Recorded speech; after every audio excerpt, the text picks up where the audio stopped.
അപ്പോൾ ഒരാൾക്ക് BA mark കുറവാണെങ്കിലും മാസ്റ്റേഴ്സിൽ കുറച്ച് മാർക്കുണ്ട്. അപ്പോൾ അവർക്ക് ഒരു മൊബിലിറ്റി ഫീൽ ചെയ്യും.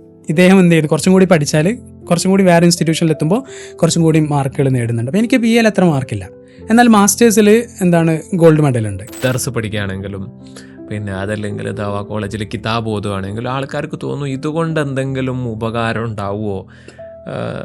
ആത്മീയപരമായിട്ട് എന്തായാലും ഉപകാരം ഉണ്ടാവും, ഭൗതികപരമായിട്ട് എന്തെങ്കിലും ഉപകാരം ഉണ്ടാവുമോ എന്നുള്ളതിൻ്റെ ഒരു മറുപടിയാണ് ഇപ്പം ഫത്താഹ് പറഞ്ഞിരിക്കുന്നത്. അതൊന്ന് എലാബറേറ്റ് ചെയ്യാൻ പറ്റുമോ? ഞാൻ ലണ്ടനിലാവുമ്പോൾ ബ്രിട്ടീഷ് ലൈബ്രറിയുടെ അടുത്താണ് ഞങ്ങളുടെ ഹൗസിംഗ് ഉള്ളത്. അപ്പോൾ പലപ്പോഴും ആൾക്കാർ പറയും നമ്മൾ സൗത്ത് ഏഷ്യയെക്കുറിച്ച്, സൗത്ത് ഏഷ്യൻ ഹിസ്റ്ററിയെക്കുറിച്ച്, ചരിത്രത്തെക്കുറിച്ച് നമുക്ക് ബ്രിട്ടീഷ് ലൈബ്രറിയിൽ AR ആഫ്രിക്ക ഏഷ്യ റീഡിംഗ് റൂമിൽ നിന്നാലായിരിക്കും ചിലപ്പോൾ ഇവിടെ നിൽക്കുന്നതിനെക്കാട്ടും കൂടുതൽ അറിവ് ലഭിക്കുന്നത്. ചിലപ്പോൾ ഒരു സിംപ്ലിസ്റ്റിക് ആയിട്ട് തോന്നും, എന്നാൽ ചില റിയാലിറ്റി അതിലുണ്ട്. അത്രയധികം റിസോഴ്സസ് അവിടെ അവർ സ്റ്റോർ ചെയ്ത് വെച്ചിട്ടുണ്ട്. എങ്ങനെയാണ് മാസ്റ്റേഴ്സ് എന്ന് PhD എത്തുന്നത്?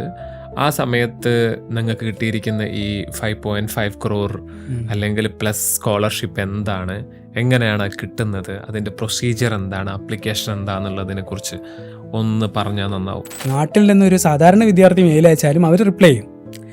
ഇന്ത്യയിലെ നമുക്കറിയാം ചില പ്രൊഫസേഴ്സിനൊക്കെ ആ ഒരു ഈഗോ പ്രശ്നം ഉണ്ടല്ലോ, അത് വളരെയധികം കുറവുള്ള അല്ലെങ്കിൽ ഇല്ലാത്തൊരാൾക്കാരെന്ന് നമുക്ക് തോന്നും. വളരെ ഡൗൺ ടു എർത്ത് ആയിട്ട് നമ്മളോട് കമ്മ്യൂണിക്കേറ്റ് ചെയ്യാൻ പറ്റുന്നു. ഇന്നത്തെ പോഡ്കാസ്റ്റിൽ നമുക്കുള്ളത് ഒരു വെരി വെരി സ്പെഷ്യൽ ഗസ്റ്റാണ് അബ്ദുൽ ഫത്താഹ് നൂറാനി. 5.5 കോടി ഫെലോഷിപ്പ് PhD പഠനത്തിന് വേണ്ടിയിട്ട് US പോയിട്ട് പഠിക്കാൻ വേണ്ടിയിട്ട് കിട്ടിയിട്ടുള്ള അബ്ദുൽ ഫത്താഹ്. അദ്ദേഹത്തിൻ്റെ ജേണിയാണ് നമ്മളിന്ന് അൺപാക്ക് ചെയ്യാൻ പോകുന്നത്. ഏതൊക്കെ സ്റ്റേജിലൂടെയാണ് അദ്ദേഹം കടന്നു പോയിരിക്കുന്നത്. ഇപ്പോൾ PhDക്ക് വേണ്ടിയിട്ടാണ് അദ്ദേഹത്തിന് സ്കോളർഷിപ്പ് കിട്ടിയതെങ്കിൽ അതിന് മുൻപും ഇതേ രീതിയിൽ നല്ല സ്കോളർഷിപ്പ് കിട്ടിയിട്ട് US UK പഠിച്ച് വന്നിട്ടുള്ള ഒരു ദാവ കോളേജ് ബാക്ക്ഗ്രൗണ്ടിൽ നിന്ന് വളർന്ന് വന്നിട്ടുള്ള ഒരു പ്രതിഭയെ, അദ്ദേഹത്തിൻ്റെ ജേണിയെ നമ്മൾ പരിചയപ്പെടുകയാണ്. സാധാരണക്കാരായിട്ടുള്ള ആളുകൾക്ക് എങ്ങനെയാണ് ഇത്രയും ആസ്പയറിംഗ് ആയിട്ടുള്ള ഒരു ഫീൽഡിലേക്ക് എത്തിപ്പെടാൻ പറ്റുക എന്നുള്ളതാണ് നമ്മളിന്ന് അന്വേഷിക്കുന്നത്. അപ്പോൾ ഫത്താഹ്, നമ്മുടെ പോഡ്കാസ്റ്റിലേക്ക് സ്വാഗതം. പിന്നെ നമ്മൾ ഫത്താഹിനെ കൊണ്ടുവരുന്ന സമയത്തെ ഈ പോഡ്കാസ്റ്റ് ഞാൻ ആ ന്യൂസ് കണ്ടിട്ടുണ്ടായിരുന്നു. നമ്മൾ പിന്നെ ഈ ഇതിൽ തന്നെ നിൽക്കുന്ന നെറ്റ്വർക്കിൽ തന്നെ നിൽക്കുന്ന ആളായതുകൊണ്ട് തന്നെ മലയാള മനോരമയിൽ വന്നിട്ടുള്ള 5.5 കോടി ഫെലോഷിപ്പ് കിട്ടിയ മലയാളി എന്ന് പറഞ്ഞിട്ട് ഫത്താഹിൻ്റെ പടവും ആ വലിയ ഫീച്ചറും വന്നിട്ടുണ്ടായിരുന്നു. അപ്പോൾ അത് കേട്ടപ്പോൾ ഒരുപാട് ആളുകൾക്ക് അറിയാൻ താല്പര്യമുണ്ട്, എങ്ങനെയാണ് ഫത്താഹ് ഈ ഒരു ബാക്ക്ഗ്രൗണ്ടിൽ നിന്ന് US ഒരു ഡ്രീമിലേക്ക് എത്തിയത് എന്ന്. അപ്പോൾ എനിക്ക് തോന്നുന്നു ഏറ്റവും സ്റ്റാർട്ട് ചെയ്യാൻ ഏറ്റവും നല്ലത് എങ്ങനെയായിരുന്നു ചൈൽഡ്ഹുഡിലെ ഡ്രീം ഇങ്ങനെ വല്ലതും ഉണ്ടായിരുന്നോ? എവിടെ നിന്നാണ് ഇങ്ങനെ ഒരു US സ്വപ്നം വരുന്നത്? അപ്പോൾ നമുക്ക് ആ ഏർലി സ്റ്റേജിൽ നിന്ന് തന്നെ സ്റ്റാർട്ട് ചെയ്യാം. ഞാൻ എൻ്റെ ഒരു 5ാം ക്ലാസ്സിന് ശേഷം 5 വരെ നാട്ടിലായിരുന്നു പഠിച്ചത്. അതിനുശേഷം ഗൾഫിലായിരുന്നു, റിയാദിലായിരുന്നു ഉപ്പയൊക്കെ വർക്ക് ചെയ്തിരുന്നത്. ഉമ്മയെ അവിടെ ആയിരുന്നു. അതുകൊണ്ട് അവിടെ അവരുടെ കൂടെ പോവുകയും അവിടെ നിന്നാണ് 10ാം ക്ലാസ് വരെ സ്കൂളിങ് ചെയ്തത്. സ്കൂളിങ്ങിൽ നമുക്ക് നാട്ടിലൊക്കെ ഉള്ളതുപോലെയുള്ള ഒരു ട്രെൻഡിനനുസരിച്ചുള്ള ഡ്രീമുകളാണ് നമ്മൾ രൂപപ്പെടുക. ഇപ്പോൾ എൻ്റെയൊക്കെ ഒരു ഏർലിയസ്റ്റ് ഡ്രീം നമ്മളൊക്കെ പറയുന്ന പോലെ പൈലറ്റ് ആവുക, അല്ലെങ്കിൽ കുറച്ചും കൂടി ഒരു അഡ്വാൻസ് സ്കൂളിംഗ് എത്തുമ്പോൾ എൻജിനീയറിങ് എന്നുള്ളതൊരു വലിയ ഡ്രീമായിട്ട് വരാറുണ്ട്. അങ്ങനെയുള്ളൊരു ഡ്രീം അപ്പോഴും ഉണ്ടായിരുന്നു. 10ാം ക്ലാസ്സിന് ശേഷം ഇൻ്റഗ്രേറ്റഡ് സ്ഥാപനങ്ങൾ, അതായത് ദേവ സ്ഥാപനങ്ങൾ, അവിടെ നിന്ന് പഠിച്ചു വരുന്ന അലൂമിനികളൊക്കെ കണ്ട് പരിചയമുള്ള ഒരു പരിസരത്തു നിന്നാണ് നമ്മൾ വരുന്നത്. അപ്പോൾ അങ്ങനെ ആ ഒരു ഇതിലേക്ക് അട്രാക്ഷൻ തോന്നുകയും എന്നാൽ അതോടൊപ്പം തന്നെ കരിയർ ബിൽഡ് ചെയ്യണം എന്നുള്ളൊരു ആഗ്രഹം ഉണ്ടായിരുന്നു. നമ്മുടെ ഒരു ദേവ ഫീൽഡിലെ ആ ഒരു ദേവ എന്ന ഇതിലുപരി കരിയർ ബിൽഡ് ചെയ്യണം എന്നുള്ളൊരു ആഗ്രഹത്തോടു കൂടിയാണ് അങ്ങോട്ട് പോകുന്നത്. അല്ലെങ്കിൽ അതിൻ്റെ ഒരു ആവശ്യം ഇവിടെയാണ് നമുക്ക് കിട്ടുക എന്നുള്ള ഒരു റിയലൈസേഷനിൽ കൂടിയാണ് അങ്ങോട്ട് പോകുന്നത്. അപ്പോൾ ഞാൻ 10ാം ക്ലാസ്സിന് ശേഷം വന്നു. 10ാം ക്ലാസ്സിൽ ഫുൾ A1 ഉണ്ടായിരുന്നു. അപ്പോൾ നമുക്കൊക്കെ അറിയാം, കേരളത്തിലായാലും പുറത്തായാലും ഒരു A1 അല്ലെങ്കിൽ A+ ഫുള്ള് ലഭിക്കുന്ന വിദ്യാർത്ഥിക്ക് ആൾക്കാർ അവർ ചൂസ് ചെയ്യുന്നതും അല്ലെങ്കിൽ സ്റ്റുഡൻസ് തന്നെ ചൂസ് ചെയ്യുന്നതും സയൻസ് ഫീൽഡായിരിക്കും. അപ്പോൾ അതൊരു ഹൈറാക്കി ഓഫ് സ്ട്രീം നമ്മൾ ഡെവലപ്പ് ചെയ്തെടുത്തിട്ടുണ്ട്. അതിപ്പോഴും കേരളത്തിൽ നിലനിൽക്കുന്നുണ്ട് അല്ലേ. ഇപ്പോൾ കൂടുതൽ A1 ലഭിക്കുന്നവർക്ക് A+ ലഭിക്കുന്നവർക്ക് സയൻസിലേക്ക് പോകുന്നു, അതിനുശേഷം കൊമേഴ്സിലേക്ക്, അതിനുശേഷമാണ് ഏറ്റവും ലോവർ ടയർ ആയിട്ട് ഹ്യൂമാനിറ്റീസ്. ഇന്ന് നമ്മൾ ഏറ്റവും ടോപ്പ് വിദ്യാർത്ഥികളെ നമ്മൾ അയക്കുന്നത് നീറ്റ്, JEE എക്സാംസിനൊക്കെയാണ്. അപ്പം അങ്ങനെ ഒരു ഇത് സോഷ്യൽ സ്ട്രക്ചറിങ് എന്ന് വേണമെങ്കിൽ നമുക്ക് പറയാം. അപ്പം അത് ഉണ്ടായിരുന്നു, അതിൻ്റെ പുറത്താണ് നമ്മളും വളരുന്നത്. അപ്പോൾ ഞാനിവിടേക്ക് വന്നു, സയൻസ് ആയിരുന്നു താല്പര്യം, അല്ലെങ്കിൽ അങ്ങനെ ഒരു സോഷ്യൽ പ്രഷർ ഉണ്ടായിരുന്നു. പക്ഷേ ഞാൻ ഇവിടേക്ക് വന്നപ്പോൾ ചില ഓപ്പർച്യൂണിറ്റീസ് കൊണ്ട് അത്തരമൊരു സയൻസ് ഇവിടെ ഇല്ല എന്നുള്ള അതെ, മദീനത്തുന്നൂറിലേക്ക് വന്നപ്പോൾ സയൻസ് അന്ന് അവൈലബിൾ ആയിരുന്നില്ല. ഇന്ന് മദീനത്തുന്നൂറിന് എനിക്ക് തോന്നുന്നു വളരെയധികം സയൻസ് ക്യാമ്പസുകളുണ്ട്. അപ്പോൾ ഇല്ല എന്നുള്ളൊരു ഇത് വരികയും, എന്നാലും ഈ സ്ഥാപനത്തിലെ മറ്റ് റിസോഴ്സുകൾ കൊണ്ട് അവിടെ ചേരുകയും, കൊമേഴ്സ് ആയിരുന്നു എടുത്തത്. പിന്നീട് എനിക്ക് നമ്മുടെ ഉസ്താദിൽ നിന്നാണ് ആദ്യം കേട്ടത് ഈ ഒരു ഹൈറാക്കി ഒരിക്കലും ഇല്ല എന്നുള്ളത്. ഇപ്പോൾ ഏതൊരു ഫീൽഡായാലും, ഹ്യൂമാനിറ്റീസ് ആയാലും കൊമേഴ്സ് ആയാലും സയൻസ് ആയാലും, അവിടെയൊക്കെ സ്കില്ലുകളുള്ള അതിൽ അച്ചീവ് ചെയ്യുന്ന ആൾക്കാർക്കാണ് ജോബും സോഷ്യൽ മൊബിലിറ്റിയും ഒക്കെ ഉണ്ടാവുന്നത്. ഇപ്പോൾ നമ്മൾ അച്ചീവ്മെൻറ്റ്സ് നോക്കുമ്പോൾ, അല്ലെങ്കിൽ സക്സസ് സ്റ്റോറീസ് എടുത്ത് നോക്കുമ്പോൾ അധികവും സയൻസ് ഫീൽഡിലുള്ളവരൊന്നല്ല, കൂടുതലും ജേർണലിസം അല്ലെങ്കിൽ ഹ്യൂമാനിറ്റീസ്, എക്കണോമിക്സ് ഫീൽഡിലൊക്കെ ഉള്ളവരാണ് സക്സസ് സ്റ്റോറീസ് ആയിട്ട് നമ്മളെ മുന്നിലുള്ളത്. അപ്പോൾ ആ ഒരു ഹൈറാക്കി പൊളിച്ച് എന്ന സ്ഥാപനമാണ് മദീനത്തുന്നൂറെന്ന് തോന്നിയിട്ടുണ്ട്.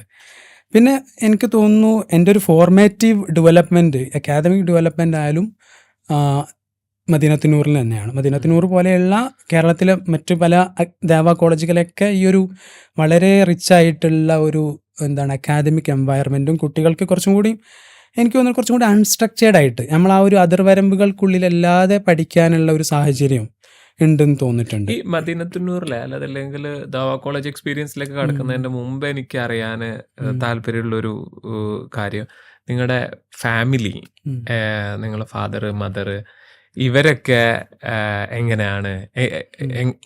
അവരെന്തെങ്കിലും ഡ്രീം ചെയ്തിട്ടുണ്ടാവുമോ എൻ്റെ മോന് US പോയി പഠിക്കണം എന്നൊക്കെ?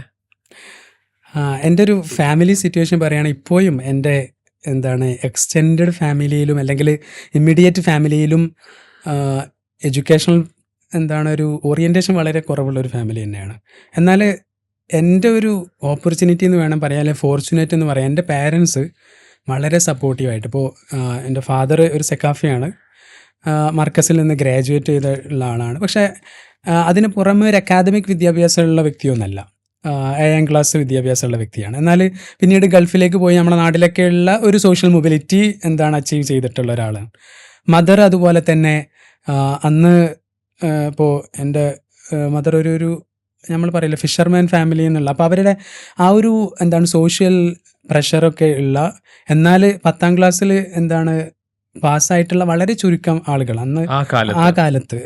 അപ്പോൾ അങ്ങനെയുള്ള ഒരു ഡ്രീം പഠിക്കണം എന്നുള്ള ഒരു ഡ്രീം ഉണ്ടായിരുന്ന ഒരു വ്യക്തിയായിരുന്നു രണ്ടുപേരും. എന്നാൽ ചില സോഷ്യൽ പ്രഷർ കൊണ്ട് അത് നേടിയിട്ടില്ല. എന്നാൽ അവരെ ചിൽഡ്രൻസിലൂടെ അത് നേടണം എന്നുള്ളൊരാഗ്രഹം ഉണ്ടായിരുന്നു. ഇപ്പോൾ ബ്രദറായാലും എന്നെ ആയാലും പഠിപ്പിച്ച് എവിടേക്ക് എത്തിക്കലും, അതൊരു ഫാമിലിക്കായാലും പാരൻസിനായാലും ഒരു പ്രൗഡ് മൂമെൻറ്റ് എന്നുള്ള ആഗ്രഹിക്കുന്ന ഒരാണ്. അപ്പോൾ പലപ്പോഴും ഞാൻ ചില കാര്യങ്ങൾ പറയുമ്പോൾ അവർക്ക് മനസ്സിലായിട്ടില്ലെങ്കിൽ കൂടി നമ്മളൊരു ഡ്രീം ഇതാണ്, നമ്മൾ ഇതിനെ ഫോക്കസ് ചെയ്യുന്നു എന്നുള്ളൊരു കാര്യം കൊണ്ട് മാത്രം നമ്മൾ സപ്പോർട്ട് ചെയ്യുന്നു.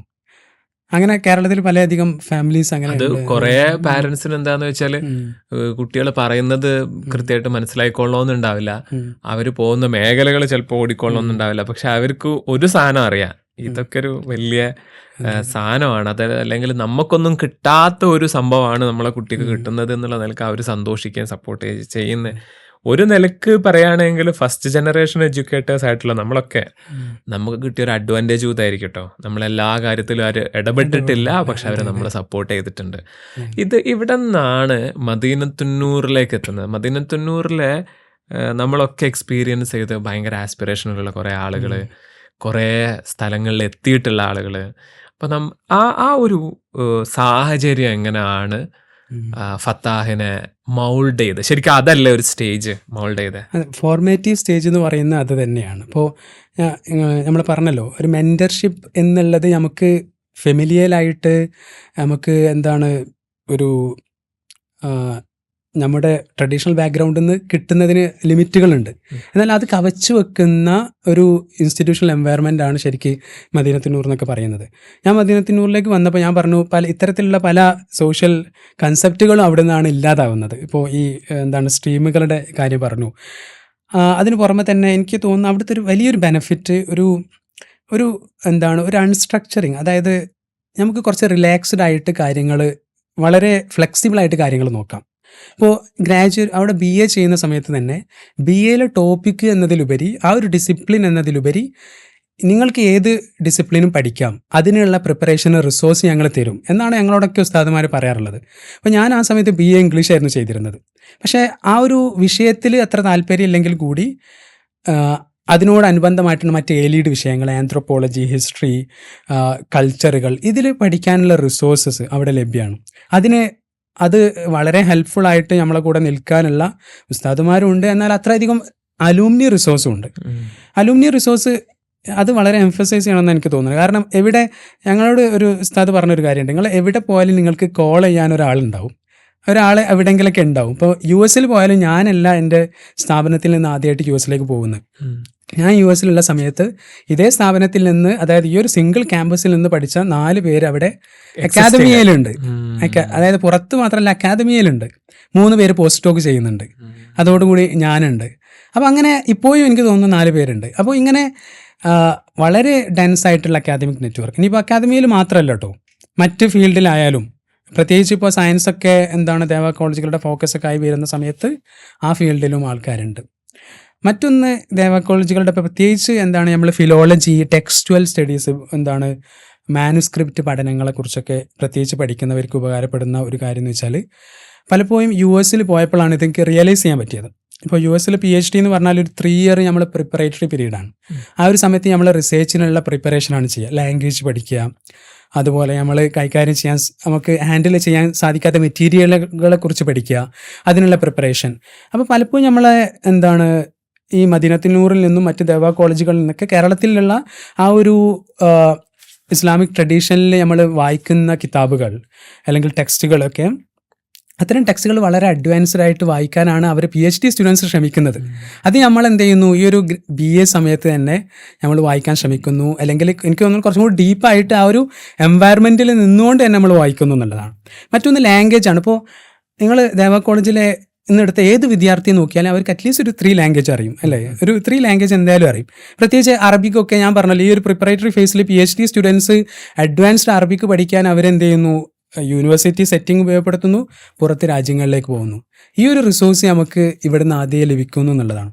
ഇത് ഹ്യൂമാനിറ്റീസിലെ ഒരു ഇതാണ്. പക്ഷേ ഈ അടുത്തായിട്ട് ഇപ്പോൾ സയൻസിലും കൊമേഴ്സിലും എക്കണോമിക്സിലൊക്കെ വിദ്യാർത്ഥികൾ ഇത്തരമുള്ള അവസരങ്ങൾ ദേവ കോളേജുകളിൽ നിന്ന് ലഭിക്കുന്നു, ഉപയോഗപ്പെടുത്തുന്നുണ്ട്. അപ്പോൾ 10 കഴിഞ്ഞ് +1ഉം +2ഉം കഴിഞ്ഞ് ഡിഗ്രിക്ക് BA ഇംഗ്ലീഷ് ആയിരുന്നു. ഇംഗ്ലീഷ്. അപ്പോൾ കൊമേഴ്സിൽ നിന്ന് BA ഇംഗ്ലീഷിലേക്ക് ചാടി, BA ഇംഗ്ലീഷിൽ നിന്ന് പിന്നെ എങ്ങോട്ടേക്കാണ് പോയിട്ടുള്ളത്? ഗാർഡനിൽ നിന്ന് ഞാൻ 2022 പുറത്തിറങ്ങുന്നത്. അതിനുശേഷം ഒരു MA ചെയ്യണം. അപ്പോൾ അക്കാദമിക് കരിയറിന് പ്രത്യേകിച്ച് ആ ഒരു പാത്ത് വേ ആണല്ലോ MAക്ക് പോകുക. അങ്ങനെ HCUലാണ്, ഹൈദരാബാദ് സെൻട്രൽ യൂണിവേഴ്സിറ്റിയിലാണ് MAക്ക് കിട്ടുന്നത്. പൊളിറ്റിക്കൽ സയൻസ് ആയിരുന്നു. അപ്പോൾ പ്രത്യേകിച്ച് എൻ്റെ ഒരു ഇതെന്ന് വെച്ചാൽ ഡിസിപ്ലിൻസ് ഞാൻ പലധികം മാറിയിട്ടുണ്ട്. അതെനിക്ക് തോന്നുന്ന ഒരു കുറവ് എന്നതിലുപരി നമ്മളെ മോൾഡ് ചെയ്തെടുത്ത ആ ഒരു സ്ഥാപനത്തിൻ്റെ ഒരു ഫ്ലെക്സിബിലിറ്റി കൂടിയാണ്. നമുക്ക് പല സ്ഥലങ്ങളിൽ പോകാൻ സാധിക്കുന്നു, അല്ലെങ്കിൽ അതിൽ നിന്ന് ഷിഫ്റ്റ് ചെയ്യാൻ സാധിക്കുന്നു എന്നുള്ളത്. ഇപ്പോൾ ഞാൻ BA ഇംഗ്ലീഷ് കഴിഞ്ഞു, പൊളിറ്റിക്സിലേക്കാണ് പോയത്. പക്ഷേ ഒരു റിസർച്ച് ഫോക്കസ്, നമുക്ക് ഇൻട്രസ്റ്റ് ഉള്ള ടോപ്പിക്കുകൾ അപ്പോഴും സമമായിട്ട് നിൽക്കുന്നുണ്ട്. MA പൊളിറ്റിക്സിന് വേണ്ടി HCUലേക്ക് പോകുന്നു. HCUയുടെ ഒരു പ്രത്യേകത ഞാൻ കാണുന്നത് വെച്ചാൽ കുറച്ചും കൂടി ഒരു സിറ്റി ലൈഫ്, ഹൈദരാബാദ് എന്ന് പറയുന്ന വളരെ വൈബ്രൻ്റ് ആയിട്ടുള്ളൊരു സിറ്റി ലൈഫ് ഉണ്ട്. എന്നാൽ വളരെ അക്കാദമിക്കലി ഓറിയൻറ്റഡ് ആയിട്ടുള്ള ഒരു ക്ലോസ്ഡ് ആയിട്ടുള്ള അക്കാദമിക് സ്പേസും ഉണ്ട്. പിന്നെ HCUവിൻ്റെ ഒരു ഇതെന്ന് പറഞ്ഞാൽ കുറച്ചും കൂടി റിസർച്ച് ഫോക്കസ് ഉള്ള യൂണിവേഴ്സിറ്റിയാണ്. ഇൻസ്റ്റിറ്റ്യൂട്ട് ഓഫ് എമിനൻസ് ആയിരുന്നു. അതുകൊണ്ട് തന്നെ റിസർച്ച് ഫണ്ടുകൾ വളരെയധികം വരുന്ന യൂണിവേഴ്സിറ്റിയാണ്. പലപ്പോഴും Germany, free university of Germany ആയിട്ടൊക്കെ കൊളബറേഷൻസ് ഉള്ള, അങ്ങനെ വളരെയധികം ഇൻ്റർനാഷണൽ യൂണിവേഴ്സിറ്റീസും ഇൻ്റർനാഷണൽ സ്റ്റുഡൻസും ആയിട്ട് വരുന്ന ഒരു രീതിയൊക്കെ ഉള്ള അപ്പം ഞാൻ എൻ്റെ ആദ്യ ഇൻ്റർനാഷണൽ സ്റ്റുഡൻസിനെ, ഗ്രാജുവേറ്റ് സ്റ്റുഡൻസിനൊക്കെ കാണുന്ന അവിടെ നിന്നാണ്. ഈസ്റ്റ് ഏഷ്യയിൽ നിന്നും മിഡിൽ ഈസ്റ്റിൽ നിന്നൊക്കെയുള്ള സ്റ്റുഡൻസ് അവിടെ വരുന്നുണ്ടായിരുന്നു. അപ്പോൾ എനിക്ക് തോന്നുന്നു പ്രത്യേകിച്ച് നമ്മുടെ ദേവ കോളേജിൽ നിന്ന് പോകുന്ന വിദ്യാർത്ഥികൾക്ക് വളരെ കുറഞ്ഞ ആൾക്കാരിൽ അപ്പുറം ഒരു ഇന്ത്യൻ യൂണിവേഴ്സിറ്റിയിൽ പോയിട്ട് അതിന് ശേഷം പുറത്തേക്ക് പോവുക എന്നുള്ളൊരു പാത്വേ ആണ് ഉണ്ടാകാറുള്ളത്. അതിൻ്റെ ഒരു ബെനിഫിറ്റ് എനിക്ക് തോന്നുന്നത് പ്രത്യേകിച്ച് നമ്മൾ റെഫറൻസ് ലെറ്റർ പോലെയുള്ള ഇൻസ്റ്റിറ്റ്യൂഷണൽ ക്രെഡിബിലിറ്റി ഉണ്ടാവുമല്ലോ, അത് കൂടുതൽ ലഭിക്കുക. അപ്പോൾ അതും ഇമ്പോർട്ടൻ്റ് ആണ്. എന്നാൽ ദേവ കോളേജിൽ നിന്ന് ലഭിച്ച എന്താണ് ആ ഒരു സ്കില്ല് ഇമ്പോർട്ടൻ്റ് ആണ്. അപ്പോൾ ഞാൻ അതിനിടയിൽ എനിക്ക് പറയാൻ തോന്നിയിട്ടുള്ളൊരു വിഷയം, ഞാനിപ്പോൾ 2024 ഞാൻ മാസ്റ്റേഴ്സിന് പുറത്ത് കൊളംബിയയിൽ അപേക്ഷിക്കുമ്പോൾ ഇൻ്റർവ്യൂവിൽ ഞാൻ എൻ്റെ ട്രാൻസ്ക്രിപ്റ്റുകളൊക്കെ കൊടുത്തിരുന്നു. ഗാർഡനിൽ നിന്നുള്ള മദീനത്തുന്നൂറിൽ നിന്നുള്ള BA ഇസ്ലാമിക് സ്റ്റഡീസിൻ്റെ ട്രാൻസ്ക്രിപ്റ്റ് ഉണ്ട്. അതൊരു UGC അംഗീകൃതമായിട്ടുള്ളതൊന്നുമല്ല. അതോടൊപ്പം ഞാൻ BA ഇംഗ്ലീഷ് കാലിക്കറ്റ് യൂണിവേഴ്സിറ്റിയോടും കൊടുത്തിരുന്നു. അപ്പോൾ ഞാൻ എൻ്റെ ഇൻ്റർവ്യൂവിൽ ഇരിക്കുമ്പോൾ എന്നോട് ഈ BA ഇംഗ്ലീഷിലെ ട്രാൻസ്ക്രിപ്റ്റിനെ കുറിച്ച് ചോദ്യങ്ങളൊന്നുമില്ല. ചോദ്യങ്ങൾ മൊത്തം ഈ BA ഇസ്ലാമിക് സ്റ്റഡീസിൻ്റെ ട്രാൻസ്ക്രിപ്റ്റിനെ കുറിച്ചാണ്. അതിൻ്റെ വാലിഡിറ്റി ഒന്നല്ല ചോദിക്കുന്നത്, അതിലുള്ള കണ്ടൻറ്റുകളാണ്. അപ്പോൾ അവിടെ രണ്ട് കാര്യങ്ങളാണ്. ഒന്ന്, സർട്ടിഫിക്കറ്റ് എന്നതിലുപരി ട്രാൻസ്ക്രിപ്റ്റ്, അതിനുള്ള ഒരു വാല്യൂ ഉണ്ട്. നിങ്ങൾ എന്താണ് അവിടെ പഠിച്ചത്, എന്ത് ഡിഗ്രി ആണെന്നല്ല, എന്താണ് പഠിച്ചത്, വളരെ ഡീപ്പായിട്ട് എന്താണ് പഠിച്ചത് എന്നാണ് അവർ ചോദിക്കുന്നത്. അപ്പോൾ എന്നോട് ഈ ടെക്സ്റ്റുകൾ നിങ്ങൾ റീഡ് ചെയ്തിട്ടുണ്ട്, എങ്ങനെയാണ് ഇത്രയധികം യങ്ങായ സമയത്ത് തന്നെ അതിനുള്ള റിസോഴ്സ് അവിടെ ഉണ്ടോ എന്നാണ് അവർ ചോദിക്കുന്നത്. അപ്പോൾ അത് നമുക്ക് തെളിയിക്കാനുള്ള ഒരു അവസരമാണ്. അപ്പോൾ ഇത് എന്താണ് എനിക്ക് തോന്നുന്നത്, ഇതിനുപരി ഒരു ഇൻസ്റ്റിറ്റ്യൂഷണൽ ലിങ്കേജ് കിട്ടുന്നതിന് നമ്മൾ HCUവിൽ പോകുമ്പോൾ അപ്പം നാട്ടിലൊരു ഡിഗ്രി ചെയ്യുന്ന ഒരാൾക്ക് പ്ലാൻ ചെയ്യാൻ പറ്റുന്ന ഒരു ട്രാക്ക് നമുക്ക് പറഞ്ഞു കൊടുക്കാൻ പറ്റുന്നത്, പ്രത്യേകിച്ച് ഇപ്പം നാട്ടിലെ കോളേജുകളോ ഇതാവാ കോളേജ് ആണെങ്കിലും വേറെ ഏത് കോളേജുകളാണെങ്കിലും അവർക്കിപ്പം പിന്നെ ഡയറക്റ്റ് ആയിട്ട് പുറത്തേക്ക് പോകുന്നത് ഒരു പോസിബിൾ ആയിക്കൊള്ളണമെന്നും ഉണ്ടാവില്ല. അപ്പോൾ അവർക്ക് ചെയ്യാൻ പറ്റുന്ന ഒരു സ്ട്രാറ്റജി എന്ന് പറയുന്നത് മാസ്റ്റേഴ്സ് നല്ലൊരു യൂണിവേഴ്സിറ്റിയിൽ കിട്ടുക, ഒരു HCUO DUO JNU ഒക്കെ കിട്ടുക, അവിടെ നിന്ന് പിന്നെ അടുത്ത സ്റ്റെപ്പ് എടുത്ത് വെക്കുക എന്നുള്ള. അതുപോലെ തന്നെ ഈ പറഞ്ഞൊരു കാര്യം ഉണ്ടല്ലോ, നമ്മൾ പഠിച്ചെടുക്കുന്ന ഇപ്പം ദർസ് പഠിക്കുകയാണെങ്കിലും പിന്നെ അതല്ലെങ്കിൽ ദവാ കോളേജിൽ കിതാബ് ഓതുകയാണെങ്കിലും ആൾക്കാർക്ക് തോന്നും ഇതുകൊണ്ട് എന്തെങ്കിലും ഉപകാരം ഉണ്ടാവുമോ. ആത്മീയപരമായിട്ട് എന്തായാലും ഉപകാരം ഉണ്ടാവും, ഭൗതികപരമായിട്ട് എന്തെങ്കിലും ഉപകാരം ഉണ്ടാവുമോ എന്നുള്ളതിൻ്റെ ഒരു മറുപടിയാണ് ഇപ്പം ഫത്താഹ് പറഞ്ഞിരിക്കുന്നത്. അതൊന്ന് എലാബറേറ്റ് ചെയ്യാൻ പറ്റുമോ? അതായത് ആ ഒരു പ്രിപ്പറേഷൻ തന്നെയാണ് നമ്മുടേത്. അതായത് ഞാൻ പറഞ്ഞല്ലോ, ആ ഒരു ടെക്സ്റ്റൈൽ നോളജിലുള്ള ആ ഒരു റിച്ച് എൻവയറമെൻറ്റ്. ഇപ്പോൾ textile philology, history, manuscript studies ഇതിൽ ഫോക്കസ് ചെയ്യാത്ത എന്നെ പോലെയുള്ള ആന്ത്രോപോളജി മേഖലകളിൽ കുറച്ചും കൂടി കണ്ടംപററി സ്റ്റഡീസിൽ ഫോക്കസ് ചെയ്യുന്നവർക്കും ഉള്ള റിസോഴ്സ് അവിടെയുണ്ട്. ഇപ്പോൾ എന്നോട് പലപ്പോഴും DUവിൽ നിന്നും JNUവിൽ നിന്നൊക്കെ അണ്ടർ ഗ്രാജുവേറ്റ് കഴിഞ്ഞിട്ട് അവിടെ തന്നെ MA ചെയ്ത് പിന്നീട് US PhD പോകുന്ന വിദ്യാർത്ഥികൾ തന്നെ പറഞ്ഞിട്ടുണ്ട്, ഞങ്ങൾ ഇവിടെ റീഡ് ചെയ്യുന്ന പല കാര്യങ്ങളും നിങ്ങളെ ദേവ കോളേജിൽ നിങ്ങൾ ആദ്യം റീഡ് ചെയ്യുന്നു. ഇത് ക്ലാസിക്കൽ ഇസ്ലാമിക് ടെക്സ്റ്റുകളെ കുറിച്ചല്ല പറയുന്നത്, അക്കാദമിക് റീഡിങ്ങുകളെ കുറിച്ചാണ്. അപ്പോൾ അതിനുള്ള റിസോഴ്സസ് അവിടെ ഉണ്ട് എന്നുള്ളതാണ്. അതൊരു ഹെഡ് സ്റ്റാർട്ടാണെന്ന് എനിക്ക് തോന്നുന്നത്. ആ ഹെഡ് സ്റ്റാർട്ടിൽ നമ്മൾ പിന്നെയും അഡ്വാൻസ്ഡ് ആയിട്ട് പോകുക എന്നുള്ളതാണ് നമ്മുടെ മുന്നിലുള്ള ഒരു ചലഞ്ച്. അതുപോലെ ലാംഗ്വേജിനെ കുറിച്ച് ഞാൻ പറഞ്ഞു, അലൂമിനി റിസോഴ്സുകളെ കുറിച്ച് പറഞ്ഞു. ആ ഒരു എന്താണ് ഫ്ലെക്സിബിൾ ആയിട്ടുള്ളൊരു സിറ്റുവേഷൻ, ഇൻ്റർ ഡിസിപ്ലിനറി ആയിട്ടുള്ളൊരു ഫോക്കസ് ലഭിക്കുന്നു എന്നുള്ളത്. ഇപ്പോൾ മദീനത്തുന്നൂറിൽ എന്താണ് BA ഇംഗ്ലീഷ് ചെയ്യുന്ന വിദ്യാർത്ഥി അല്ലെങ്കിൽ BA എക്കണോമിക്സ് ചെയ്യുന്ന വിദ്യാർത്ഥി ഒരിക്കലും എക്കണോമിക്സിൽ മാത്രമായിട്ട് ആ ടെക്സ്റ്റുകൾ മാത്രം റീഡ് ചെയ്ത് പോകുന്നില്ല. കേരളത്തിലെ മറ്റ് സ്ഥാപനങ്ങളോടുള്ള എൻ്റെ ഒരു, അല്ലെങ്കിൽ സാധാ ജനറൽ ആർട്സ് ആൻഡ് സയൻസ് കോളേജുകളോടുള്ള എൻ്റെ ഒരു ക്രിറ്റിക്ക് കൂടിയാണത്. അതായത് ക്ലാസ് റൂമിലെ എന്താണ് ആക്ടിവിറ്റി അല്ലെങ്കിൽ എയ്ത്ത്, ആ ടെക്സ്റ്റിലുള്ള ഹോംവർക്കുകൾ, അസൈൻമെൻറ്റുകൾ എന്നതിന് മാത്രം ചുരുങ്ങി പോകുന്നു. ഇപ്പോൾ എൻ്റെ ഫാമിലിയിലുള്ള ആൾക്കാരോട് തന്നെ ഞാൻ പറയാറുണ്ട്, നിങ്ങൾ എന്തുകൊണ്ട് കോൺഫറൻസ് പ്രസൻറ്റേഷന് പോകുന്നില്ല? ഞാൻ അണ്ടർ ഗ്രാജുവേറ്റിലാവുമ്പോൾ തന്നെ ഞാൻ കോൺഫറൻസ് പ്രസൻറ്റേഷന് പോയിട്ടുണ്ട്. ഒരു നെറ്റ്വർക്കിംഗ് സാധ്യതയാണല്ലോ. നമുക്കൊരു ഇപ്പോൾ നമ്മൾ ആ സമയത്തൊരു പബ്ലിഷിംഗ് എന്നുള്ളത് ഒരു നീഡല്ല, ഒരു ആവശ്യമില്ലെങ്കിൽ കൂടി അതിനുള്ള ഒരു സാധ്യതയാണ്, പ്രിപ്പറേഷനാണ്. അതെന്തുകൊണ്ട് പോകുന്നു? അപ്പോൾ അവരുടെ ഉത്തരം എന്ന് പറഞ്ഞാൽ ഞങ്ങൾക്ക് സമയമില്ല, ഇത് തന്നെ ചെയ്യാനാണ് ഞങ്ങളെ ഫോക്കസ് ചെയ്യിപ്പിക്കുന്നത്, ഞങ്ങൾക്ക് സമയമില്ല. അപ്പോൾ ആ ഒരു വളരെ ഫ്ലെക്സിബിൾ ആയിട്ടുള്ള പല മേഖലകൾ എന്താണ് തുടരാനുള്ള റിസോഴ്സസ് അവൈലബിൾ ആണ് എന്നുള്ളതാണ് എൻ്റെ ഒരു. ഈ ഫത്താഹ് ഇത് പറഞ്ഞപ്പോൾ ഞാൻ ഇപ്പോഴും നടന്നൊരു ഇൻസിഡൻറ്റ് പറയാട്ടോ. എനിക്കറിയാവുന്ന ഒരു സ്റ്റുഡൻറ്റ് കേരളത്തിലെ, നിങ്ങളിപ്പോൾ ഒരു ടോപ്പ് 5 കോളേജിൽ കൗണ്ട് ചെയ്യാൻ പറ്റുന്ന ഒരു കോളേജിൽ ഒരു ഡിഗ്രി പ്രോഗ്രാമിന് ജോയിൻ ചെയ്ത്, അവിടെ ജോയിൻ ചെയ്തപ്പോൾ കാണുന്നത് എന്താണെന്ന് വെച്ചാൽ ആ കുട്ടി നോട്ട് പ്രിപ്പറേഷനാണ്, ഒരു സയൻസ് സബ്ജക്റ്റാണ്, നോട്ട് പ്രിപ്പറേഷന്, എന്നിട്ട് പിറ്റേന്ന് ടീച്ചേഴ്സിനെ നോട്ട് കാണിക്കണം. അപ്പം ഞാൻ നോക്കി ഇവരേതെങ്കിലും ഒരു ഒറിജിനൽ ടെക്സ്റ്റ് അവരുടെ സയൻസുമായിട്ട് ബന്ധപ്പെട്ടത് റീഡ് ചെയ്യുന്നുണ്ടോ എന്ന് ചോദിച്ചാൽ ഇല്ല. ഇവർക്ക് കിട്ടുന്നത് എന്താണെന്ന് ചോദിച്ചാൽ ക്ലാസ് റൂമിൽ നിന്ന് എക്സാമിന് വരുന്ന സാധനങ്ങൾ എന്താണെന്ന് ഈ ടീച്ചർ പറഞ്ഞു കൊടുക്കും. ഇവരെന്നിട്ട് നോട്ട് എഴുതും, അത് സ്കെയിലും പെൻസിലും വെച്ച് വരച്ചുണ്ടാക്കും. എന്നിട്ട് ആ കുട്ടി തന്നെ പറയാണ്, ഞാനിപ്പോൾ ഒരു പുതിയ സ്കൂളിലാണ് ജോയിൻ ചെയ്തിട്ടുള്ളത്, അപ്പോൾ അവർക്കും അറിയാം കോളേജിൽ എത്തിയിട്ടില്ല. ഈ ഒരു സ്റ്റാൻഡേർഡാണ് കേരളത്തിലെ കോളേജുകളുടെ സിറ്റുവേഷൻ എന്ന് പറയുന്നത്. അപ്പം നമ്മളിനി ഫത്താഹിൻ്റെ എക്സ്പീരിയൻസിലേക്ക് തന്നെ വരുവാണെങ്കിൽ, ഞാൻ ഫത്താഹിനെ ഹൈദരാബാദ് യൂണിവേഴ്സിറ്റിയിലായ സമയത്ത് ഒരു തവണ ഞാൻ ഹൈദരാബാദ് വന്നിട്ടുണ്ട്. മൈനോറിറ്റി മിനിസ്ട്രി നടത്തിയൊരു കോൺഫറൻസുമായിട്ട് ബന്ധപ്പെട്ട് ഞാനൊരു പ്രസൻറ്റേഷന് വന്നതാണ്.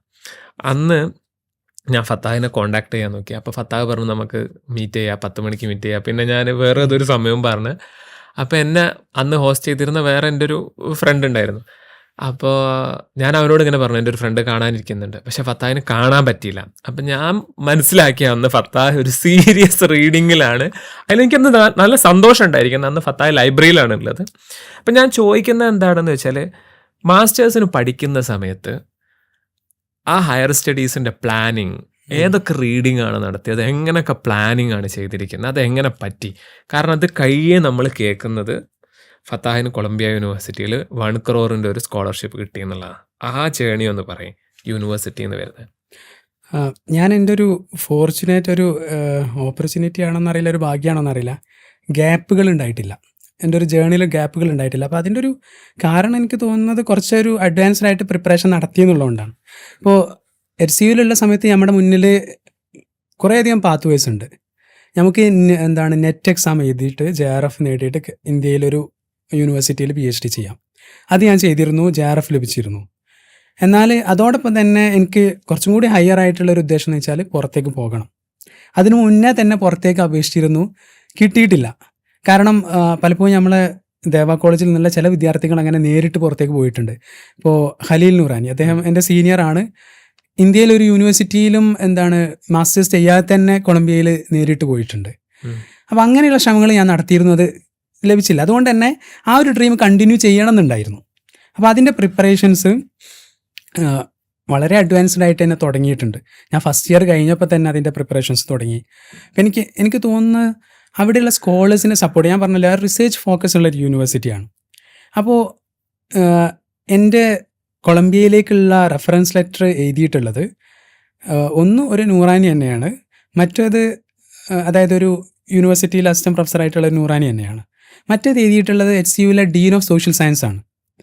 അപ്പോൾ അത്രയും, അതായത് പലപ്പോഴും സംഭവിക്കുന്നത് വെച്ചാൽ വളരെ വലിയ പേരുകളിൽ നിന്ന് നമുക്ക് റെഫറൻസ് ലഭിക്കുമ്പോൾ 1-2 വേർഡ് പാരഗ്രാഫ് അല്ലെങ്കിൽ ഒക്കെ ആയിരിക്കും. ഇദ്ദേഹം അതിൽ നിന്ന് വിപരീതമായിട്ട് 2 പേജ് എഴുതിയെന്ന് എന്നോട് പറഞ്ഞു. അപ്പോൾ അത്രയും ആ ഒരു നെറ്റ്വർക്ക് ഉണ്ടാക്കിയെടുക്കുക എന്നുള്ളതാണ് യൂണിവേഴ്സിറ്റി എൻവയറമെൻറ്റിൽ നമ്മൾ ശ്രമിക്കേണ്ടത്. നമ്മുടെ വായന നടക്കുന്നുണ്ട്, റീഡിങ് നടക്കുന്നുണ്ട്, അതിലുപരി അക്കാദമിക് നെറ്റ്വർക്കുകൾ ഉണ്ടാക്കാൻ ശ്രമിക്കുക. അത് വളരെയധികം ഉപകാരപ്പെടും.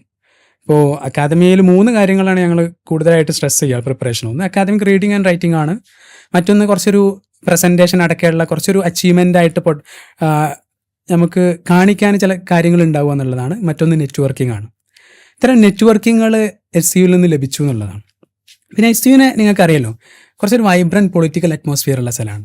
ഇൻ്റലക്ച്വൽ ചർച്ചകൾ കുറച്ച് നടക്കുന്ന ഒരു യൂണിവേഴ്സിറ്റി സ്പേസ് ആണ്.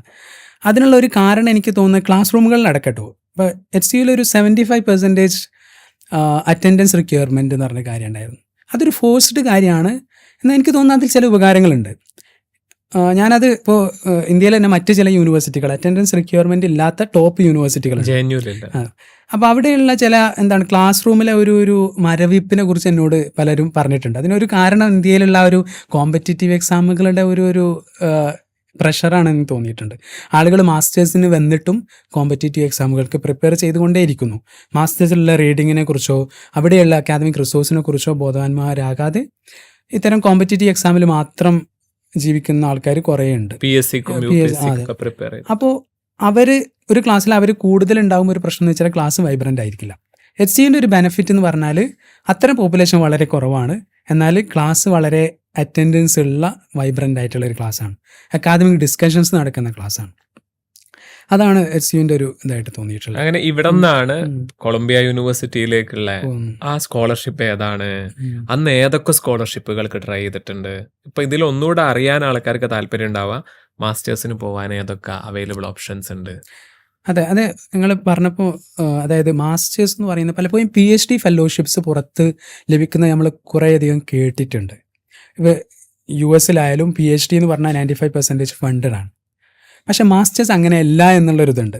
പലപ്പോഴും ഇപ്പോഴും ഞാൻ വാട്സപ്പ് തുറന്നാൽ നമുക്ക് കുറേ മെസ്സേജുകളുണ്ടാവും, ഷിക്കാഗോയിൽ അഡ്മിഷൻ കിട്ടിയിട്ടുണ്ട് പക്ഷേ ഫെലോഷിപ്പ് ഇല്ല, പോകാൻ സാധിക്കില്ല എന്നുള്ള ഒരു ഇതാണ്. കാരണം 50% സ്കോളർഷിപ്പ് ഉണ്ടായാലും അത്രയധികം എമൗണ്ട് താങ്ങുന്ന ഒരു ഫൈനാൻഷ്യൽ സിറ്റുവേഷൻ നമുക്കൊന്നുമില്ല.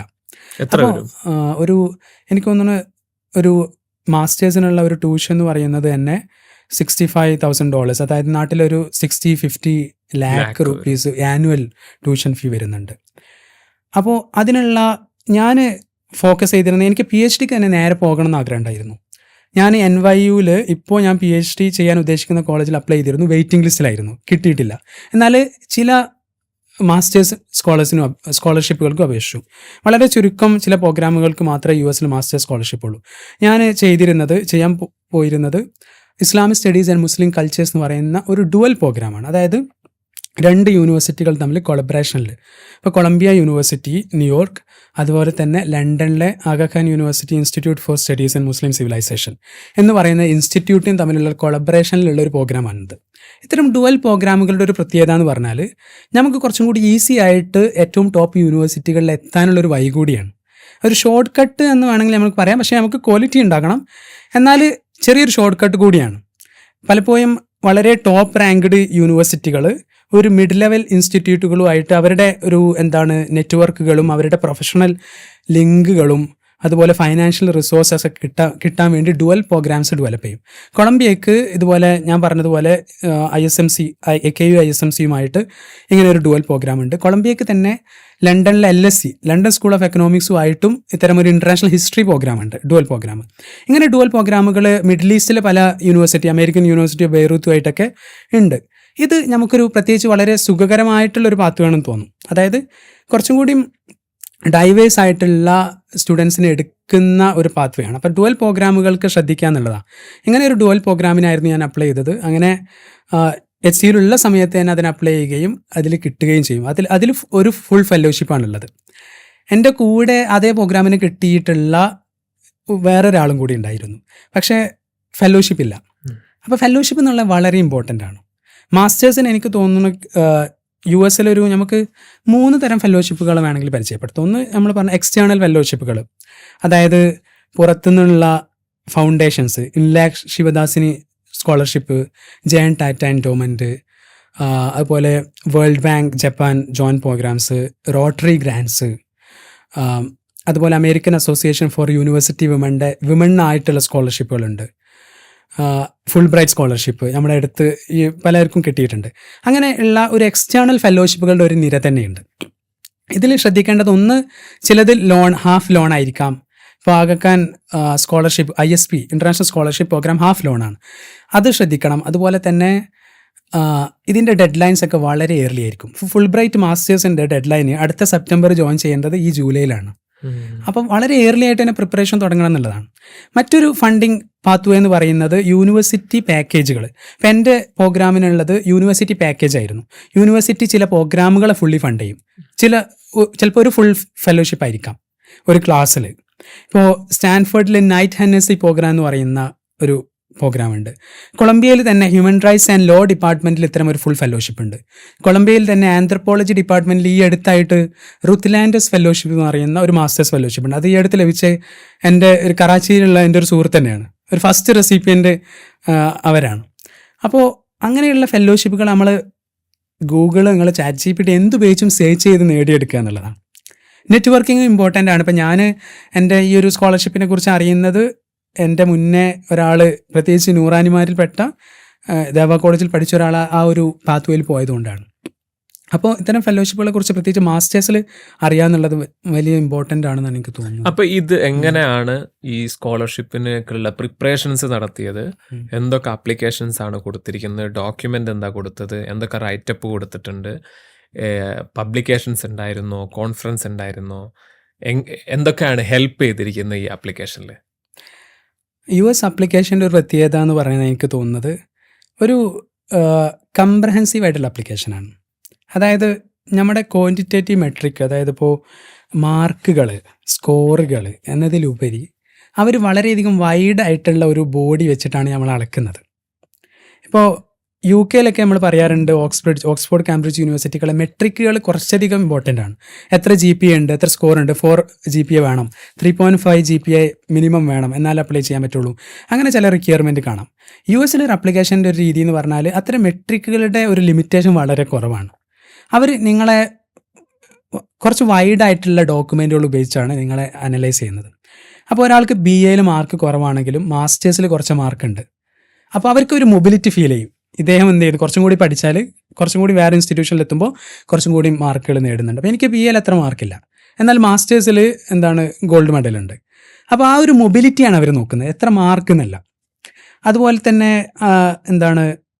സാധാരണ US ആപ്ലിക്കേഷനിൽ ഞാൻ പറഞ്ഞു ടെസ്റ്റുകൾ വളരെ കുറവാണ്. GRE എന്ന് പറഞ്ഞൊരു സ്റ്റാൻഡർഡൈസ്ഡ് ടെസ്റ്റ് മുമ്പ് ഉണ്ടായിരുന്നു ഹ്യൂമാനിറ്റീസ് ഡിപ്പാർട്ട്മെൻറ്റുകളിലൊക്കെ, എന്നാൽ കോവിഡിന് ശേഷം അതൊക്കെ എടുത്തു കളഞ്ഞിട്ടുണ്ട് മിക്ക യൂണിവേഴ്സിറ്റികളും.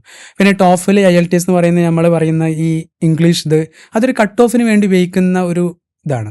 അതും എനിക്ക് തോന്നുന്നു കേരള യൂണിവേഴ്സിറ്റി, കാലിക്കറ്റ് യൂണിവേഴ്സിറ്റി പോലെയുള്ള യൂണിവേഴ്സിറ്റികളിൽ മീഡിയം ഓഫ് ഇംഗ്ലീഷ് സർട്ടിഫിക്കറ്റ് ലഭിക്കും. അത് ലഭിച്ചാൽ നമുക്ക് അതും വേവ് ചെയ്യാം, അത് ആവശ്യമില്ല.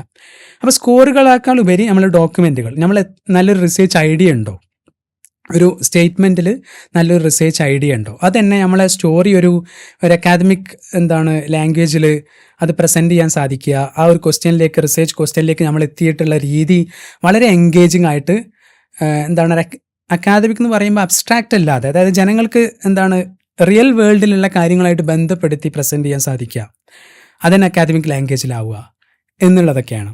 മറ്റൊന്ന് റൈറ്റിംഗ് സാമ്പിൾ എന്ന് പറയുന്ന ഒരു ഇമ്പോർട്ടൻ്റ്, അതാണ് എനിക്ക് തോന്നുന്നു ആപ്ലിക്കേഷനിലെ സെക്കൻഡ് മോസ്റ്റ് ഇമ്പോർട്ടൻ്റ് എന്ന് പറയാം. കാരണം നിങ്ങളൊരു സ്കോളറാണ്, നിങ്ങളൊരു ഇത്രയും കാലിബർ ഉള്ള ഒരു അക്കാദമിക് വിദ്യാർത്ഥിയാണെന്ന് അറിയുന്നത് നമ്മൾ എഴുതിയിട്ടുള്ള ഒരു സാമ്പിൾ, അക്കാദമിക് റൈറ്റിംഗ് സാമ്പിൾ അയച്ചു കൊടുക്കുക എന്നുള്ള.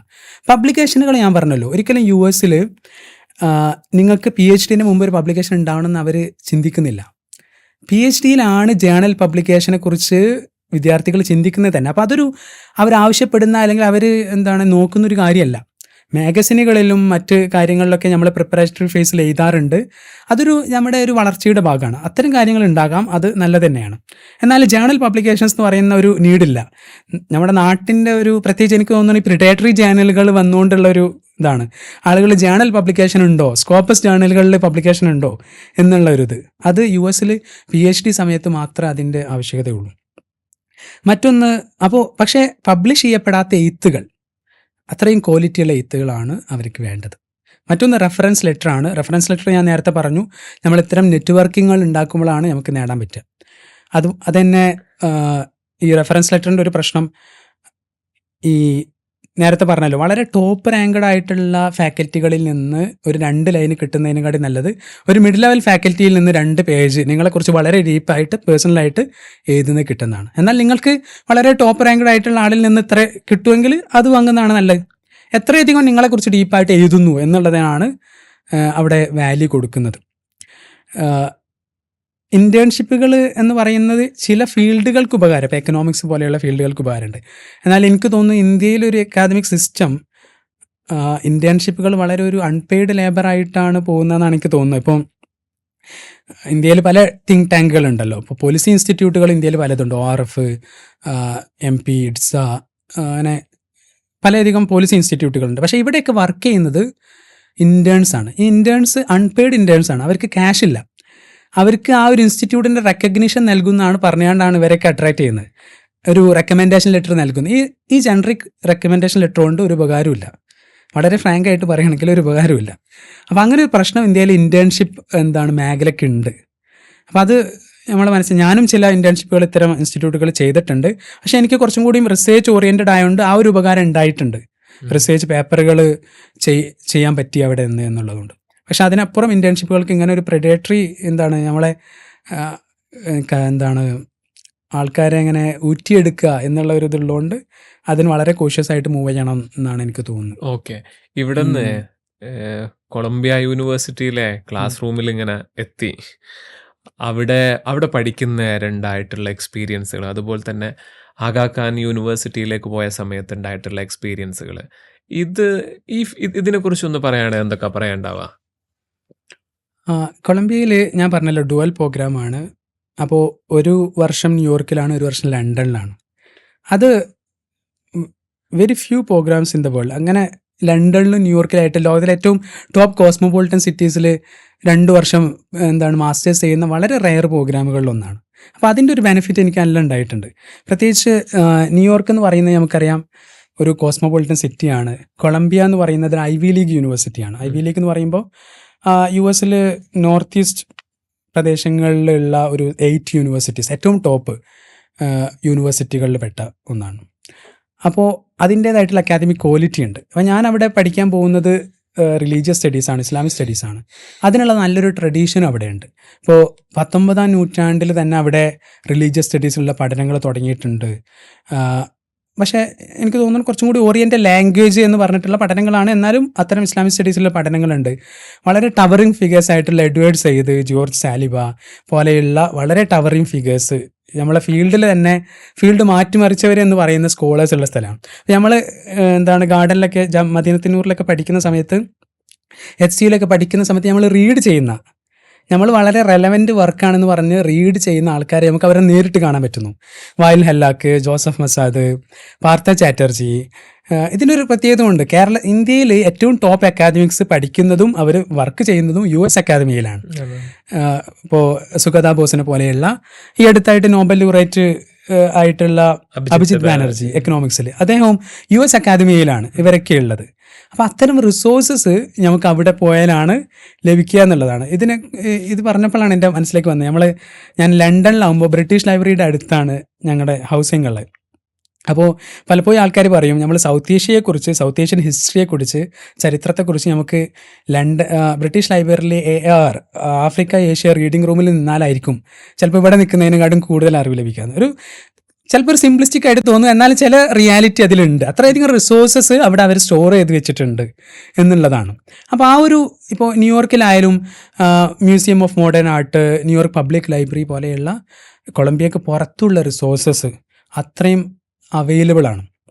ഇപ്പോൾ കൊളംബിയയിൽ തന്നെയുള്ള അവിടെ പഠിക്കുമ്പോണ്ടായിരുന്ന എനിക്ക് വലിയൊരു ഇതെന്ന് വെച്ചാൽ, അവിടെ ഒരു ഇപ്പം ന്യൂയോർക്ക് സിറ്റി മുനിസിപ്പൽ ഏരിയയിൽ തന്നെ കൊളംബിയ യൂണിവേഴ്സിറ്റി ഉണ്ട്, NYU ന്യൂയോർക്ക് യൂണിവേഴ്സിറ്റി ഉണ്ട്, പ്രിൻസ്റ്റൺ യൂണിവേഴ്സിറ്റി ഉണ്ട്, അതുപോലെ കോണൽ ഉണ്ട്. ഇതൊക്കെ ഒരു ഡിസ്റ്റൻസിനുള്ളിലാണ്. അപ്പോൾ അവിടേക്ക് നമുക്ക് എന്ത് ചെയ്യാം, കോഴ്സസിന് വേണ്ടി പോകാം. ഇവിടെ ഒരു PhD കൺസോഷ്യം എന്ന് പറയുന്ന ഒരു ഇതുണ്ട്. അതായത് നിങ്ങൾക്ക് കൊളംബിയ യൂണിവേഴ്സിറ്റിയിലെ സ്റ്റുഡൻ്റ് ആണെങ്കിൽ നിങ്ങൾക്ക് NYUവിൽ കോഴ്സസിന് വേണ്ടി പോകാം, അല്ലെങ്കിൽ പ്രിൻസ്റ്റണിൽ പോകാം. പ്രിൻസ്റ്റണിൽ കൊളംബിയ യൂണിവേഴ്സിറ്റിയിൽ ഞങ്ങളെ ഹല്ലാക്കിൻ്റെ ക്ലാസ്സിൽ അറ്റൻഡ് ചെയ്യുന്ന 2 സ്റ്റുഡൻസ് ഉണ്ടായിരുന്നു. അവർ വീക്കിലി വരും. അപ്പോൾ അത്തരം ഓപ്ഷൻസ് നമുക്കുണ്ട്. അതുപോലെ തന്നെ കൊളംബിയയിൽ ലൈബ്രറിയിൽ ക്ലിയോ എന്നാണ് ഈ ലൈബ്രറി സിസ്റ്റത്തിൽ. നമുക്കിപ്പോൾ യെയിൽ യൂണിവേഴ്സിറ്റിയിൽ, ഹാർഡ്വെയർ യൂണിവേഴ്സിറ്റിയിലാണ് നമ്മുടെ ഒരു പേപ്പർ ഉള്ളത്, ഒരു ബുക്ക് ഉള്ളതെങ്കിൽ നമുക്കത് കോൾ ചെയ്താണ്ട് വരുത്തിക്കാം, കൊളംബിയ ലൈബ്രറിയിലേക്ക് വരുത്തിക്കാം. അത്രയധികം നെറ്റ്വർക്ക്ഡ് ആയിട്ടുള്ളൊരു റിസർച്ച് എൻവയറൻമെൻറ്റ് US എന്നുള്ളതാണ്. പലപ്പോഴും ഇപ്പോൾ യൂറോപ്യൻ കൺട്രീസിലായാലും UK നമ്മൾ ടോപ്പ് യൂണിവേഴ്സിറ്റികൾ എണ്ണുമ്പോൾ നമുക്ക് കയ്യിൽ എണ്ണാൻ പറ്റും. വളരെ ടോപ്പാണ്, പക്ഷെ കയ്യിൽ എണ്ണാൻ പറ്റുള്ളൂ. US ഒരു പ്രത്യേകത എന്ന് പറഞ്ഞാൽ ടോപ്പായിട്ടുള്ള യൂണിവേഴ്സിറ്റികൾ തന്നെ വളരെയധികം ഉണ്ട്. അത്രയധികം നെറ്റ്വർക്ക് ഉണ്ട് എന്നുള്ളതാണ് ഒരു ബെനിഫിറ്റ്. ഞാൻ PhDക്ക് ശരിക്കും ഞാൻ നേരത്തെ പറഞ്ഞില്ല, NYUവിൽ ഞാൻ മുമ്പ് അപ്ലൈ ചെയ്തിരുന്നു.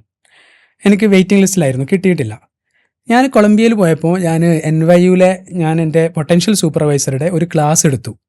അതായത് അദ്ദേഹം NYUവിൽ ഓഫർ ചെയ്യുന്ന ഒരു ക്ലാസ്സിന് ഞാൻ ഓഡിറ്റ് ചെയ്യുകയും അതിൽ അറ്റൻഡ് ചെയ്യുകയും ചെയ്യും. ശരിക്കും എനിക്ക് തോന്നുന്നത് NYUവിൽ കിട്ടാനുള്ള ഒരു വലിയൊരു ഇതെന്ന് പറഞ്ഞാൽ ആ ഒരു ക്ലാസ് അറ്റൻഡ് ചെയ്യുകയും അദ്ദേഹം എന്നെക്കുറിച്ച് ഫെമിലിയറൈസ് ചെയ്യുകയും സ്കോളേഴ്സിനായിട്ട് ഫെമിലിയറൈസ് ആവുക എന്നുള്ളത് വളരെയധികം ഇമ്പോർട്ടൻ്റാണ്.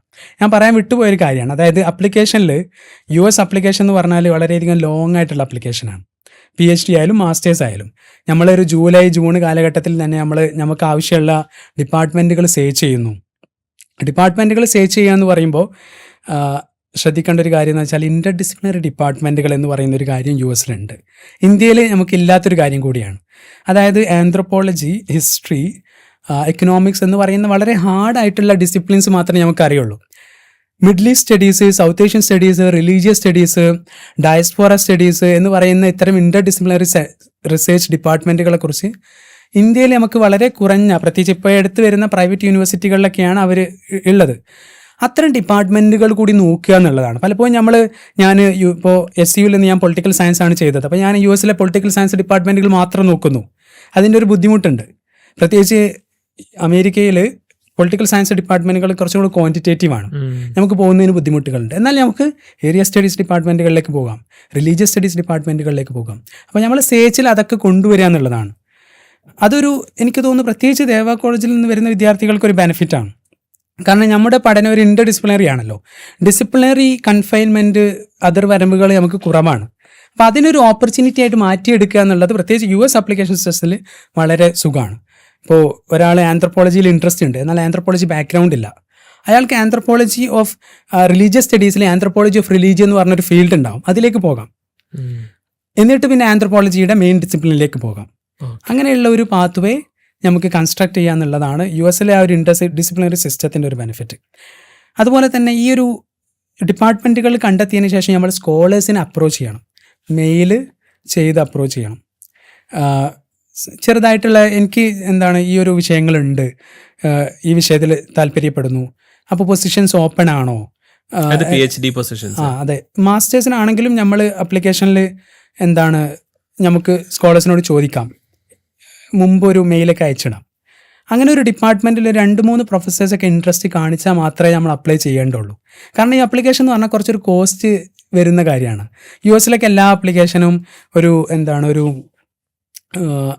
$50 to $100, നാട്ടിലെ ഒരു 5,000 മുതൽ 12,000 വരുന്ന ഒരു ചിലവുണ്ട്. അപ്പോൾ അതിന് നമ്മൾ എന്ത് ചെയ്യണം, ചില ഡിപ്പാർട്ട്മെൻറ്റുകൾ അത്രയും നമുക്ക് കിട്ടുമെന്ന് തോന്നുന്ന ഡിപ്പാർട്ട്മെൻറ്റുകളായിരിക്കണം. അപ്പോൾ അതിനു വേണ്ടിയാണ് നമ്മൾ പ്രൊഫസേഴ്സിനെ മുമ്പ് അപ്രോച്ച് ചെയ്യുന്നതും അവർക്കൊരു ഇൻട്രസ്റ്റ് ഉണ്ട്. പലപ്പോഴും സംഭവിക്കുന്നത്, ഇപ്പോൾ നമുക്ക് ചില ഇൻട്രസ്റ്റ് ഉള്ള ചില പ്രൊഫസേഴ്സ് അടുത്ത വർഷം ഒരാൾ എടുക്കുന്നുണ്ടാവില്ല. അപ്പോൾ അങ്ങനെ ഒരു പ്രശ്നമുണ്ട്. എന്നാൽ ആ പ്രൊഫസേഴ്സിൻ്റെ റെസ്പോൺസ് കൊണ്ട് മാത്രമേ നമുക്ക് കിട്ടുന്നില്ല. ഇതൊരു US സിസ്റ്റവും മറ്റ് സിസ്റ്റവും തമ്മിലുള്ള വ്യത്യാസമാണ്. ഇപ്പോൾ ഇന്ത്യയിലായാലും ഇപ്പോൾ യൂറോപ്പിലൊക്കെ ആണെങ്കിൽ സൂപ്പർവൈസ്ഡ് ബേസ്ഡ് ആണ് PhD റിസർച്ച്. സൂപ്പർവൈസറെ നമ്മൾ എടുക്കുക എന്നുള്ളതാണ്. US അങ്ങനെയല്ല. US ഒരു ഗ്രാജുവേറ്റ് കമ്മിറ്റിയാണ്. അപ്പോൾ ഗ്രാജുവേറ്റ് കമ്മിറ്റി ആകുമ്പോൾ സൂപ്പർവൈസേഴ്സ് നമ്മളെ താല്പര്യം ഉണ്ടെങ്കിൽ കൂടി കമ്മിറ്റിയാണ് തീരുമാനിക്കുന്നത്. അപ്പോൾ കുറച്ചധികം പ്രൊഫസേഴ്സിന് ഒരു പ്രൊഫസർ എന്നതിലുപരി കുറച്ചധികം പ്രൊഫസേഴ്സിന് നമ്മളെ റിസർച്ച് താല്പര്യം ഉണ്ടാവുക എന്നുള്ളത്, ഫീൽഡിന് മൊത്തം നമ്മളെ റിസർച്ച് താല്പര്യം ഉണ്ടാവുക എന്നുള്ളത് കൂടി കുറച്ച് ഇമ്പോർട്ടൻ്റ് ആണ്. അപ്പോൾ അത്തരം കാര്യങ്ങൾ കൂടി ശ്രദ്ധിക്കണം. അപ്പോൾ ഞാൻ പറഞ്ഞു വന്നതെന്ന് തോന്നുന്നു, ആ ഒരു US ആ ഒരു സ്കോളേഴ്സിൻ്റെ ആ ഒരു റോള് ഈ കൊളംബിയയിലാവുമ്പോൾ എനിക്ക് അത് വളരെയധികം ഫീൽ ചെയ്തിട്ടുണ്ട്. അത്രയും ടോപ്പ് നോച്ച്ഡ് ആയിട്ടുള്ള സ്കോളേഴ്സ് ഉണ്ടാവുന്നു. എന്നാൽ അവർ വളരെ നമ്മൾ പറയല്ലോ, വളരെ ഹ്യൂമിലിറ്റി ഉള്ള ആൾക്കാരാണ്, ടോപ്പ് ആൾക്കാരാണ് എന്നതിൻ്റെ ഒരു ഇത് അവർ കാണിക്കും. ഇപ്പോൾ നമ്മൾ മെയിൽ അയച്ചാൽ, നാട്ടിൽ നിന്നൊരു സാധാരണ വിദ്യാർത്ഥി മെയിൽ അയച്ചാലും അവർ റിപ്ലൈ ചെയ്യും. ഇന്ത്യയിലെ നമുക്കറിയാം ചില പ്രൊഫസേഴ്സിനൊക്കെ ആ ഒരു ഈഗോ പ്രശ്നം ഉണ്ടല്ലോ, അത് വളരെയധികം കുറവുള്ള അല്ലെങ്കിൽ ഇല്ലാത്തൊരാൾക്കാരെന്ന് നമുക്ക് തോന്നും. വളരെ ഡൗൺ ടു എർത്ത് ആയിട്ട് നമ്മളോട് കമ്മ്യൂണിക്കേറ്റ് ചെയ്യാൻ പറ്റുന്നു. ഇപ്പോൾ ഞാൻ കൊളംബിയയിലാകുമ്പോൾ ടിമോത്തി മിഷൽ എന്ന് പറയുന്ന ഒരു പ്രൊഫസറുണ്ട്. മിഡിൽ ഈസ്റ്റേൺ സ്റ്റഡീസിൽ ടോപ്പ് 1, 2, 3 അല്ലെങ്കിൽ 1 എന്നൊക്കെ പറയാൻ പറ്റുന്ന ഒരാളാണ്. അദ്ദേഹം ക്ലാസ്സിലേക്ക് വന്നിട്ട് അദ്ദേഹം വളരെ എലോബറേറ്റഡ് ആയിട്ട് PPT ഒക്കെ പ്രസൻറ്റ് ചെയ്തിട്ടാണ് അദ്ദേഹം ക്ലാസ് എടുക്കുന്നത്. അത്രയധികം എഫേർട്ട് ഓരോ ക്ലാസ്സിൽ എടുത്തുകൊണ്ടാണ് ചെയ്യുന്നത്. അപ്പോൾ അത്രയധികം റിസോഴ്സ്ഫുൾ ആയിട്ട്, ടോപ്പാണ് എന്നതിൽ ഉപരി അവർ റിസോഴ്സ്ഫുൾ ആണ് എന്നുള്ള ഒരു ഇതാണ്.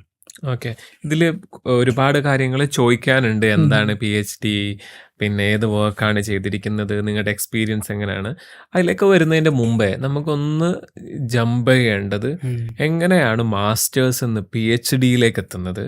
ആ സമയത്ത് നിങ്ങൾക്ക് കിട്ടിയിരിക്കുന്ന ഈ 5.5 crore അല്ലെങ്കിൽ പ്ലസ് സ്കോളർഷിപ്പ് എന്താണ്, എങ്ങനെയാണ് കിട്ടുന്നത്, അതിൻ്റെ പ്രൊസീജിയർ എന്താണ്, ആപ്ലിക്കേഷൻ എന്താണെന്നുള്ളതിനെ കുറിച്ച് ഒന്ന് പറഞ്ഞാൽ നന്നാവും. മാസ്റ്റേഴ്സും US മാസ്റ്റേഴ്സ് ആപ്ലിക്കേഷനും PhD ആപ്ലിക്കേഷനും ഏകദേശം സിമിലറാണ്. കാരണം US PhD എന്ന് പറഞ്ഞാൽ വളരെ കുറച്ചൊരു ലോങ് ആയിട്ടുള്ളൊരിതാണ്. 5-6 years, ഹിസ്റ്ററി ഒക്കെ ആണെങ്കിൽ 7-8 years ഒക്കെ ചെയ്യാൻ പറ്റുന്ന ഇതാണ്. അപ്പോൾ പലപ്പോഴും റിസേർച്ച് തുടങ്ങുന്നത് 3rd ഇയർ 4th ഇയറിലൊക്കെയാണ്. അതുവരെ പ്രിപ്പറേറ്ററി ഫേസ് ആണെന്ന് ഞാൻ പറഞ്ഞല്ലോ. അതുകൊണ്ട് തന്നെ ആപ്ലിക്കേഷനിൽ അവരൊരിക്കലും നമ്മളോട് ഡീറ്റെയിൽഡ് ആയിട്ടുള്ള ഒരു റിസേർച്ച് മെത്തഡോളജി അല്ലെങ്കിൽ റിസേർച്ച് പ്രൊപ്പോസൽ ചോദിക്കുന്നില്ല. ഒരു നല്ല റിസേർച്ച് ഐഡിയ ഉണ്ടായിരിക്കണം, അത് സപ്പോർട്ട് ചെയ്യാൻ പറ്റിയിരിക്കുന്ന സ്കോളേഴ്സ് ഉണ്ടായിരിക്കണം, ഡിപ്പാർട്ട്മെൻറ്റിന് അതിനോട് ഫിറ്റ് ഉണ്ടായിരിക്കണം എന്നുള്ളതാണ്. ഞാൻ മുമ്പ് മാസ്റ്റേഴ്സിന് അപ്ലൈ ചെയ്യുന്ന സമയത്ത് തന്നെ PhDക്ക് അപ്ലൈ ചെയ്തപ്പോൾ എനിക്ക് പറ്റിയിട്ടുള്ള ചില അബദ്ധങ്ങളിലൂടെയാണല്ലോ നമ്മൾ മനസ്സിലാക്കുക. ഒരു പ്രശ്നം എനിക്ക് തോന്നിയിട്ടുള്ളത്, നമ്മൾ ഏറ്റവും ടോപ്പായിട്ടുള്ള ഡിപ്പാർട്ട്മെൻറ്റിൽ അപേക്ഷിക്കുന്നു. നമുക്കാണെങ്കിൽ നമുക്ക് തോന്നും എന്താണ് അത്രയും ടോപ്പായിട്ടുള്ള ക്രെഡൻഷ്യൽ ഉണ്ട് എന്നും തോന്നും. ഇതിനുള്ളൊരു ഗ്യാപ്പ് വരുന്നത് ഡിപ്പാർട്ട്മെൻറ്റൽ ഫിറ്റ് എന്ന് പറയുന്നൊരു സാധനമുണ്ട്. നിങ്ങൾ എത്ര ടോപ്പായാലും നിങ്ങൾ ഹാർവാർഡിൽ നിങ്ങൾക്ക് കിട്ടണമെങ്കിൽ ഹാർവാർഡിൽ നിങ്ങളെ സപ്പോർട്ട് ചെയ്യാൻ പറ്റുന്ന സ്കോളേഴ്സ് ഉണ്ടാവണം. ഹാർവാർഡിൽ എല്ലാത്തിനെയും സപ്പോർട്ട് ചെയ്യാൻ പറ്റുന്ന സ്കോളേഴ്സ് ഇല്ല എന്നുള്ളത് ഒരു റിയാലിറ്റിയാണ്. അപ്പോൾ അത് മനസ്സിലാക്കുക എന്നുള്ളതാണ്. അപ്പോൾ അത്രയധികം വൈഡ് നെറ്റ് എന്താണ് നമ്മൾ കുറച്ച് ടോപ്പ് യൂണിവേഴ്സിറ്റികൾ ചെയ്യണം, കുറച്ച് മിഡ് ലെവൽ, കുറച്ച് നമുക്ക് സേഫ് ഓപ്ഷൻ ആണ് എന്ന് തോന്നുന്ന ചെയ്യണം, ഇങ്ങനെയൊക്കെ ചെയ്യണം. എത്രയധികം യൂണിവേഴ്സിറ്റി അപ്ലൈ ചെയ്യാൻ സാധിക്കും അത്രയധികം ചെയ്യുക. അതും എനിക്ക് പറ്റിയിട്ടുള്ളൊരു അബദ്ധമാണ്. ഞാൻ വളരെ ചില 4 യൂണിവേഴ്സിറ്റിയിലൊക്കെയാണ് മുമ്പ് മാസ്റ്റേഴ്സിന് അപ്ലൈ ചെയ്യുമ്പോൾ ചെയ്തിട്ടുള്ളത്. അപ്പോൾ എന്നോട് എൻ്റെ SUവിൽ തന്നെ പ്രൊഫസർ പറഞ്ഞു അത് പാടില്ല, ഒരു 10എങ്കിലും അപ്ലൈ ചെയ്യണം എന്ന് പറഞ്ഞു. അപ്പോൾ അതിലൊരു റിയാലിറ്റി ഉണ്ട്. കാരണം എന്ന് വെച്ചാൽ ഡിപ്പാർട്ട്മെൻറ്റുകൾക്ക് തന്നെ അവരടുത്ത വർഷത്തെ പോളിസി അറിയില്ല, അവരെത്ര ആൾക്കാരെ എടുക്കും. പല ഡിപ്പാർട്ട്മെൻറ്റിലും 1-2 പേരെയാണ് എടുക്കുക. അവർക്ക് അത്രയും എടുക്കണം എന്ന് ആഗ്രഹമുള്ളവരെ പോലും അവർക്ക് എടുക്കാൻ സാധിക്കില്ല. ഡിപ്പാർട്ട്മെൻറ്റിൽ പൊളിറ്റിക്സ് ഉണ്ടാകാം, ഫണ്ടിങ് ഇഷ്യൂസ് ഉണ്ടാകാം, പല ഇതുമുണ്ട്. അപ്പോൾ ഇതിലുള്ള ഒരു പോയിന്റ് എന്ന് പറഞ്ഞാൽ അത്രയധികം യൂണിവേഴ്സിറ്റികളിൽ അപ്ലൈ ചെയ്യുക, എല്ലാ വിൻഡോസിലും അപ്ലൈ ചെയ്യുക, എല്ലാ വർഷവും അപ്ലൈ ചെയ്യുക. ഇപ്പോൾ ഞാൻ മാസ്റ്റേഴ്സിന് പോകുമ്പോൾ കുറേ PhDകൾക്ക് അപ്ലൈ ചെയ്തിരുന്നു, അതിന് ശേഷവും അപ്ലൈ ചെയ്തിരുന്നു. അപ്പോൾ അതൊരു എന്താണ്, ചിലപ്പോൾ നമുക്ക് കിട്ടില്ല. അത് ഒരിക്കലും നമ്മളെ ക്വാളിറ്റിയുടെ കുറവ് കൊണ്ട് തന്നെ ആയിരിക്കണം എന്നില്ല. ഡിപ്പാർട്ട്മെൻറ്റൽ ഫിറ്റിൻ്റെ പ്രശ്നമാവാം, ആ സമയത്ത് ഓപ്പൺ ആവാത്തതിൻ്റെ പ്രശ്നമാവാം. അപ്പോൾ ആ ഒരു കാര്യം ശ്രദ്ധിക്കുക എന്നുള്ളതാണ് ഏറ്റവും ഇമ്പോർട്ടൻ്റ് ആയിട്ട് തോന്നിയിട്ടുള്ളത്. പിന്നെ എനിക്ക് കൊളംബിയയിൽ ഞാൻ 2nd മാസ്റ്റേഴ്സിനാണ് പോകുന്നത്. അപ്പോൾ ഒരു ചോദ്യം ഉണ്ടായിരുന്നു, 2nd മാസ്റ്റേഴ്സിന് പോകണോ? എന്നോട് SUവിലുള്ളൊരു പ്രൊഫസർ തന്നെ പറഞ്ഞിട്ടുണ്ട്, നിങ്ങൾ US പോകുന്നത്, ഇന്ത്യയിലുള്ളൊരു യൂണിവേഴ്സിറ്റിയിലല്ല നീ 2nd മാസ്റ്റേഴ്സ് ചെയ്യുന്നത്. നീ US പോയാൽ നിനക്ക് അവിടുന്ന് PhDക്കുള്ള ഒരു മൊബിലിറ്റി ലഭിക്കും, അതുകൊണ്ട് എന്തായാലും പോകണം എന്ന് പറഞ്ഞു. അതുകൊണ്ട് ഞാൻ പറഞ്ഞല്ലോ, ഞാൻ കൊളംബിയയിലെത്തിയപ്പോൾ അവിടുന്ന് നമുക്ക് കുറേ നെറ്റ്വർക്കുകൾ ലഭിക്കുന്നു, സ്കോളേഴ്സിൻ്റെ ക്ലാസ്സുകൾ അറ്റൻഡ് ചെയ്യാൻ സാധിക്കുന്നു. അപ്പോൾ അവരോട് നമ്മൾ കുറച്ചും കൂടി ഡീപ്പായിട്ട് ലിങ്ക് ആവുന്നു, അവരെ റെക്കമെൻഡേഷൻ ലെറ്റേഴ്സ് നമുക്ക് ലഭിക്കുന്നു.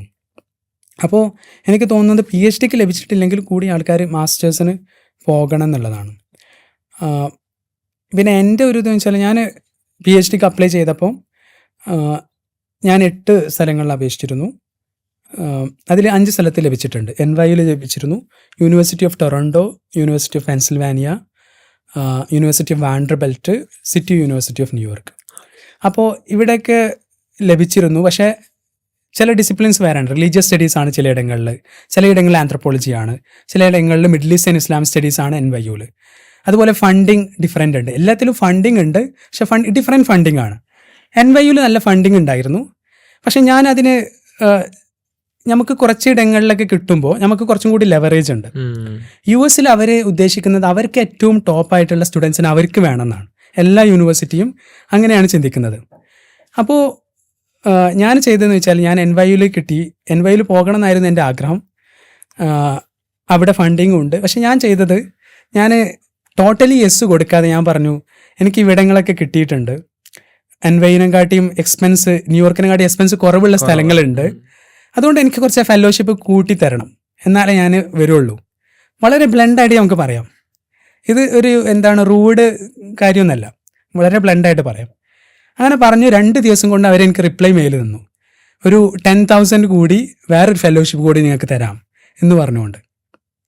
അപ്പോൾ ഇതൊക്കെ സാധ്യതകളാണ്. അത് US പ്രത്യേകിച്ച് സ്കോളർഷിപ്പുകൾ അല്ലെങ്കിൽ നൽകാൻ അവർ തയ്യാറാണ് എന്നുള്ളതുകൊണ്ടാണ്. ഇത് ഹ്യൂമാനിറ്റീസിൽ മാത്രമല്ല കേട്ടോ. അപ്പം നമുക്ക് ഫെമിലിയർ ആയത് ഹ്യൂമാനിറ്റീസ് സ്കോളേഴ്സ് ആണെന്നുള്ളതാണ്. എനിക്കറിയുന്ന ഒരു നമ്മുടെ ഈ ഒരു ബാക്ക്ഗ്രൗണ്ടിൽ നിന്ന് വന്നിട്ടുള്ള ഒരാൾ തന്നെ പോസ്റ്റ് ഡോക്ക് ടെക്സസിൽ എയറോ ഫിസിക്സിൽ ചെയ്യുന്നുണ്ട്. അപ്പം അങ്ങനെ സയൻസ് ഫീൽഡിലും ഇതിൽ ലഭ്യമാണ്. പലപ്പോഴും നമ്മൾ കേൾക്കാറുള്ളത് US ഇമിഗ്രേഷൻ പ്രശ്നങ്ങളുണ്ട്, ട്രംപ് വരുന്നു, ഫണ്ടിങ് കട്ട് ചെയ്യുന്നു, ഫെഡറൽ ഫണ്ടിങ് കട്ട് ചെയ്തിട്ടുണ്ട്. കൊളംബിയക്ക് അങ്ങനെ കുറേയധികം വിഷയം ഉണ്ടായിരുന്നു. പക്ഷെ നമ്മൾ ശ്രദ്ധിക്കാതെ പോകുന്നൊരു കാര്യം, അവിടെയുള്ള യൂണിവേഴ്സിറ്റികൾ ഓൺ വളരെ സ്ട്രോങ് ആണ്. കൊളംബിയ യൂണിവേഴ്സിറ്റിയുടെ എൻഡോമെന്റ് എന്ന് പറയുന്നത് $15 ബില്യൺ ആണ്. സ്റ്റാൻഫോർഡിന്റെ $40 ബില്യൺ ആണ്. അപ്പോൾ federal funding, government funding cut ചെയ്താലും ഫെലോഷിപ്പ് നൽകാനുള്ളത് അവരുടെ തന്നെ ഉണ്ട്. അത്രയധികം സ്ട്രോങ് ആയിട്ടുള്ള പ്രൈവറ്റ് യൂണിവേഴ്സിറ്റികളാണ് അവിടെ ഉള്ളത്. അപ്പോൾ ആ ഒരു ഇൻസ്റ്റിറ്റ്യൂഷണൽ പവർ നമ്മൾ മനസ്സിലാക്കുക എന്നുള്ളതാണ്. അതുകൊണ്ട് തന്നെ അവർ സ്കോളേഴ്സിനെ സപ്പോർട്ട് ചെയ്യാൻ തയ്യാറാണ്. അതിനവർ എനിക്ക് NYU ജോയിൻ ചെയ്യാൻ എൻ്റെ സൂപ്പർവൈസർ എന്നെ വിളിച്ചിരുന്നു, നിങ്ങൾ ഇതന്നെ ചൂസ് ചെയ്യണമെന്ന് പറഞ്ഞുകൊണ്ട്. അപ്പോൾ അത്രയധികം നമുക്ക് പ്രിയോറിറ്റി നമുക്ക് തരുന്നു എന്നുള്ളതാണ്. അതാണ് അതിൻ്റെ ഒരു. ഓക്കെ, അപ്പൊ ഏതൊക്കെ ഫെലോഷിപ്പുകൾക്ക് അന്ന് അപ്ലൈ ചെയ്തിട്ടുണ്ടായിരുന്നു PhDന്റെ സമയത്ത്? PhD US ഒരു PhDന്റെ ഇതെന്ന് വെച്ചാൽ നമ്മൾ ഫെലോഷിപ്പുകൾക്ക് പ്രത്യേകമായിട്ട് അപ്ലൈ ചെയ്യേണ്ട ആവശ്യമില്ല. നമ്മൾ ഒരു വിൻഡോയിൽ തന്നെ, അതൊരു ഈസിയാണ്. അതായത് US അപ്ലിക്കേഷൻ ഒരു ബെനിഫിറ്റ് അതാണ്. റിസർച്ച് പ്രപ്പോസൽ വേണ്ട, ഫണ്ടിങ്ങിനായിട്ട് വേറെ അപ്ലൈ ചെയ്യേണ്ട ആവശ്യമില്ല. നമ്മൾ US PhDക്ക് അപ്ലൈ ചെയ്യുന്ന ആ അപ്ലിക്കേഷൻ ബേസ് ചെയ്തിട്ടാണ് നമുക്ക് ഫണ്ടിങ് അവർ തരിക. ഏകദേശം 95% ഓഫ് US PhDസിനും ഫണ്ടിങ് ടോട്ടലി ഉണ്ട്. ഒന്ന് ഷോർട്ടായിട്ട് പറയുകയാണെങ്കിൽ എന്താണ് PhD എന്നുള്ളതൊന്ന്, അതല്ലേ എന്താണ് റിസർച്ച്, ഇപ്പം ഫത്താഹ് ചെയ്തുകൊണ്ടിരിക്കുന്ന റിസർച്ച് എന്താണ്, ഇതൊന്ന് സിമ്പിളായിട്ട് പറയുകയാണെങ്കിൽ. എനിക്ക് ഗാർഡനിൽ മദീനത്തുന്നൂറിൽ പഠിക്കുന്ന സമയത്ത് തന്നെ ഒരു മൈഗ്രേഷൻ, അതായത് നമ്മളെ പ്രവാസി സമൂഹങ്ങളെയൊക്കെ അതിൽ ഇൻട്രസ്റ്റ് ഉണ്ടായിരുന്നു. അതിന് ഒരു കാരണം നമ്മളെ ഫാമിലി ബാക്ക്ഗ്രൗണ്ട് തന്നെ, പ്രത്യേകിച്ച് കേരളത്തിലുള്ള ആ ഒരു ഗൾഫ് മൈഗ്രേഷൻ എന്നുള്ള ഒരു കാര്യം ഉണ്ടല്ലോ, അത് എപ്പോഴും എൻ്റെ ഒരു ടോപ്പിക്കിലായിട്ടുണ്ടായിരുന്നു. അപ്പോൾ ഞാൻ HCUവിൽ മാസ്റ്റേഴ്സ് ചെയ്യുമ്പോൾ എൻ്റെ തിസീസ് എന്ന് പറയുന്നത് കേരളത്തിലെ എമിഗ്രേഷൻ നെറേറ്റീവുകളെ കുറിച്ചാണ്. അതായത് ഇവിടെ നിന്ന് പോകുന്ന പ്രവാസികളെക്കുറിച്ച് ഇവിടെയുള്ള ഗവൺമെൻറ് തലത്തിലുള്ള നെറേറ്റീവുകൾ, അവർ റിച്ചാണ്, അവർ പൂറാണ്, അവർക്ക് വെൽഫെയർ ആവശ്യം ഉണ്ട് എന്ന് പറയുന്ന നെറേറ്റീവുകൾ രൂപപ്പെടുന്നുണ്ട്. അതിനെക്കുറിച്ചായിരുന്നു. US പോയപ്പം അതിനെ കുറച്ചും കൂടി ആന്ത്രപ്പോളജിക്കലി, കുറച്ചും കൂടി കൾച്ചറലി ഫോക്കസ്ഡ് ആയിട്ട് ഡെവലപ്പ് ചെയ്യാനായിരുന്നു നോക്കിയിരുന്നത്. അപ്പോൾ ഞാൻ PhDയുടെ എൻ്റെ ഒരു പ്രപ്പോസൽ എന്ന് പറയുന്നത്, ഇവിടെ ശ്രദ്ധിക്കേണ്ട ഒരു കാര്യം, US പ്രപ്പോസൽ കൊടുക്കുക എന്നുള്ളതൊരു ഫൈനലല്ല. മിക്ക ആളുകളും, ഞാൻ അറിയുന്ന ഏതൊരാളും US PhDക്ക് അവർ കൊടുത്ത പ്രപ്പോസൽ അല്ല ചെയ്തിട്ടുള്ളത്. ഒരു 3 year കഴിയുമ്പോൾ അത് മാറും, അല്ല അത് മാറണം എന്നാണ് അവർ ഉദ്ദേശിക്കുന്നത്. അതെ, അതിനുള്ള ട്രെയിനിങ് ആണ് അവർ തരുന്നത്. അപ്പോൾ എൻ്റെ ഒരു ടോപ്പിക്ക് ഞാനിപ്പോൾ ഒരു ഫോക്കസ് ആയിട്ട് വരുന്നത് പ്രത്യേകിച്ച് പ്രവാസി മലയാളികളുടെയൊക്കെ ഒരു റിലീജിയസ് സ്പേഷ്യാലിറ്റി, അതായത് അവർ ഒത്തുകൂടുന്ന സ്ഥലങ്ങൾ, അല്ലെങ്കിൽ അവർ സ്ഥലവുമായിട്ട് അവരെങ്ങനെ ബന്ധപ്പെടുന്നു. ഉദാഹരണത്തിന് അവരെ എവിടെ മരിക്കണം, എവിടെ മരിക്കാൻ അവരിഷ്ടപ്പെടുന്നില്ല, നാട്ടിലേക്ക് വരണമെന്ന് പലരും പറയും, ഗൾഫിൽ ഒരിക്കലും മരണപ്പെടരുത്, ഒരിക്കലും മോർച്ചറിയിൽ ബോഡി കൊണ്ടുപോകുന്ന എക്സ്പീരിയൻസ് ഉണ്ടാകരുത് ആ ഒരു ഡിലേമ, അതിനെക്കുറിച്ച് പഠിക്കുക എന്നുള്ളതാണ്. അത് നമ്മൾ അക്കാദമിക് ഭാഷകളിലേക്ക് വരുമ്പോൾ അതിൻ്റേതായിട്ടുള്ള ഒരു അക്കാദമിക് ലിറ്ററേച്ചറുമായിട്ട് ബന്ധപ്പെടും. പക്ഷേ ഇതാണ് ഒരു ഡൗൺ ടു എർത്ത്, ഇതാണ് വിഷയം. അതാണ്, അതായത് ഇപ്പോൾ ഗൾഫിലുള്ള ആ ഒരു ക്ലൈമറ്റ്, ആ ഒരു ഹോട്ട് ടെമ്പറേച്ചറാണ്, അവിടെ മറമാടാൻ ആരെങ്കിലും ഇഷ്ടപ്പെടുന്നുണ്ടോ എന്നൊക്കെയുള്ള. അപ്പോൾ ഇതൊരു ഇൻട്രസ്റ്റിംഗ് ആയിട്ടുള്ളതാണ്. ഇതെനിക്ക് വരുന്നത്, ഞാൻ ഉപ്പൻ്റെ കൂടെ ഇടയ്ക്ക് ഇങ്ങനെ വിസിറ്റിന് അവിടെ പോവായിരുന്നു. അപ്പോൾ അവിടെ പോയപ്പോൾ ഒരു ചിലവരൊക്കെ ഉമ്മമാരവിടെ കൊണ്ടുവന്ന് അവർ മരിച്ചാൽ അവിടെ തന്നെ മറമാടാനുള്ള ചില സാഹചര്യം ഉണ്ടാവാറുണ്ട്. അപ്പോൾ എൻ്റെ ഒരു ഉപ്പയുടെ ഒരു സുഹൃത്ത്, അദ്ദേഹത്തിന് ഉമ്മയെ അവിടെ ഒരു സെമിറ്ററി അല്ലെങ്കിൽ ഒരു ഖബർസ്ഥാനിലാണ് മറമാടിയിട്ടുള്ളത്. അപ്പോൾ ഉപ്പ അദ്ദേഹത്തെ കൂട്ടിയാണ്ട് ഖബറിൽ പ്രാർത്ഥിക്കാൻ വേണ്ടി, നമ്മൾ സിയാറത്തിന് വേണ്ടി പോവുകയും, എന്നാൽ അവിടെ ഒരു രീതി എന്ന് പറയുന്നത് ഖബർസ്ഥാനിൽ നമ്മുടെ നാട്ടിലെ പോലെ ഇന്നതാണ് ആ മാർക്കേഴ്സ് ഉണ്ടാവില്ല, അത് എടുത്തു കളയും. അവിടെയുള്ള ചില പൊളിറ്റിക്കൽ റിലീജിയസ് കാരണങ്ങൾ കൊണ്ട് അത് എടുത്തു കളയും. അപ്പോൾ ഞങ്ങൾ അവിടെ പോയി ഇദ്ദേഹത്തിൻ്റെ ആ ഒരു ഉമ്മയുടെ ഖബർ കുറേ അധികം തിരഞ്ഞു, അത് കണ്ടെത്തിയില്ല. എന്നിട്ട് നമുക്ക് അവിടെ നിന്ന് ഒരു ജനറലായിട്ട് പുറത്തുനിന്ന് ദുആ ചെയ്ത് വരേണ്ടി വന്നു. അപ്പം അത് അദ്ദേഹത്തിൽ ഉണ്ടാക്കിയിട്ടുള്ള ആ ഒരു ഡിലേമ, ആ ഒരു സ്ട്രഗിൾ, അത് കണ്ടപ്പോഴാണ് എനിക്ക് ഒരു ഇത് തോന്നുന്നത്. ഞാനിത് പറഞ്ഞു വരുന്നത് വെച്ചാൽ ഇതേ കാര്യം ഞാൻ എൻ്റെ SOPയിൽ എഴുതിയിട്ടുണ്ട്, എൻ്റെ സ്റ്റേറ്റ്മെൻറ്റിൽ എഴുതിയിട്ടുണ്ട്. അപ്പോൾ ഇത്തരം വിഗ്നറ്റുകൾ വളരെ ഇമ്പോർട്ടൻ്റ് ആണ്. നിങ്ങൾ ചിലപ്പോൾ നമുക്ക് ഇതൊക്കെ ചിലപ്പോൾ അവിടെ നിൽക്കുന്നവർക്ക് വളരെ ജനറൽ ആയിട്ടുള്ളൊരു കാര്യമായിരിക്കാം. പക്ഷേ US അക്കാദമിയിൽ അഡ്മിഷൻ കമ്മിറ്റിക്കാർക്ക് ഇത് വളരെ എന്താണ് ജെന്യൂനായിട്ട് ഫീൽ ചെയ്യുന്നൊരു കാര്യമാണ്. അപ്പോൾ അത്തരം കാര്യങ്ങൾ നമ്മളെ പലപ്പോഴും ഇത് നമ്മളെ മൈൻഡ് തന്നെ അന്വേഷിച്ചാൽ നമുക്ക് കിട്ടും നമ്മൾ ചെയ്യുന്ന റിസർച്ചസ്. അപ്പോൾ അതാണൊരു ഇത്. ഓക്കെ, ഇതിന് ഫത്താഹിനോട് നമ്മൾ വൈൻഡപ്പ് ചെയ്യുന്നതിന് മുമ്പ് 1-2 ചോദ്യങ്ങൾ ചോദിക്കുന്നത്. ഒന്ന്, 5.5 കോടി സ്കോളർഷിപ്പ് കയ്യിൽ കിട്ടി. ആ സമയത്ത് ആലോചിച്ചിട്ടുണ്ടായിരുന്നോ ഒരു 10ാം ക്ലാസ്സിൽ ഫുൾ A1 കിട്ടിയ ഒരു വിദ്യാർത്ഥിയായിരുന്ന ഫത്താഹ് +1 ഒരു ദാവാ കോളേജ് ചൂസ് ചെയ്തത് റൈറ്റ് ആയിരുന്നോ റോങ് ആയിരുന്നോ എന്നതിനെ കുറിച്ച് ആലോചിച്ചിട്ടുണ്ടോ? ഒന്നാമത് പ്രത്യേകിച്ച് എൻ്റെ ലൈഫിൽ എനിക്ക് മനസ്സിലാക്കിയിട്ടുള്ളൊരു കാര്യം എന്ന് പറയുന്നത്, നമ്മളെ ലൈഫിനെ കുറിച്ച് നമുക്ക് ചിന്തിക്കുന്നതിൽ ഫ്യൂച്ചറിനെ ചിന്തിക്കുന്നതിൽ പരിധി ഉണ്ടെന്നാണ്. ഞാൻ പറഞ്ഞല്ലോ 10ാം ക്ലാസ്സിൽ നിന്ന് വരുമ്പോൾ നമ്മളെ ചിന്ത ഒരു എഞ്ചിനീയർ ആവണം, അല്ലെങ്കിൽ കൊമേഴ്സ് എടുത്തപ്പോൾ തന്നെ എൻ്റെ ഒരു ഇത് കുറച്ചൊരു മാനേജ്മെൻറ്റ് സെയിൻറ്റ് സേവിയറിലോ ഒക്കെ പഠിച്ചുകൊണ്ട് ഒരു മാനേജ്മെൻറ്റ് ഫീൽഡിലേക്ക് പോകണം. എന്നാൽ പലപ്പോഴും ലൈഫാണ് നമ്മളതിനെ തീരുമാനിക്കുന്നത്. അപ്പോൾ ഇപ്പോൾ നമ്മൾ പുറകോട്ട് നോക്കുമ്പോൾ നമുക്ക് തോന്നും എന്താണ് നമ്മൾ വന്ന വഴി വളരെ ഡൈനാമിക്കാണ്, അത് കൊണ്ടൊക്കെയാണ് ഇങ്ങനെ കിട്ടിയത്. അവിടുന്ന് ചിന്തിക്കുമ്പോൾ ഇത് ക്ലിയർ ആയിരിക്കില്ല, ഇങ്ങനെ എത്തും നമുക്കൊരിക്കലും തോന്നില്ല.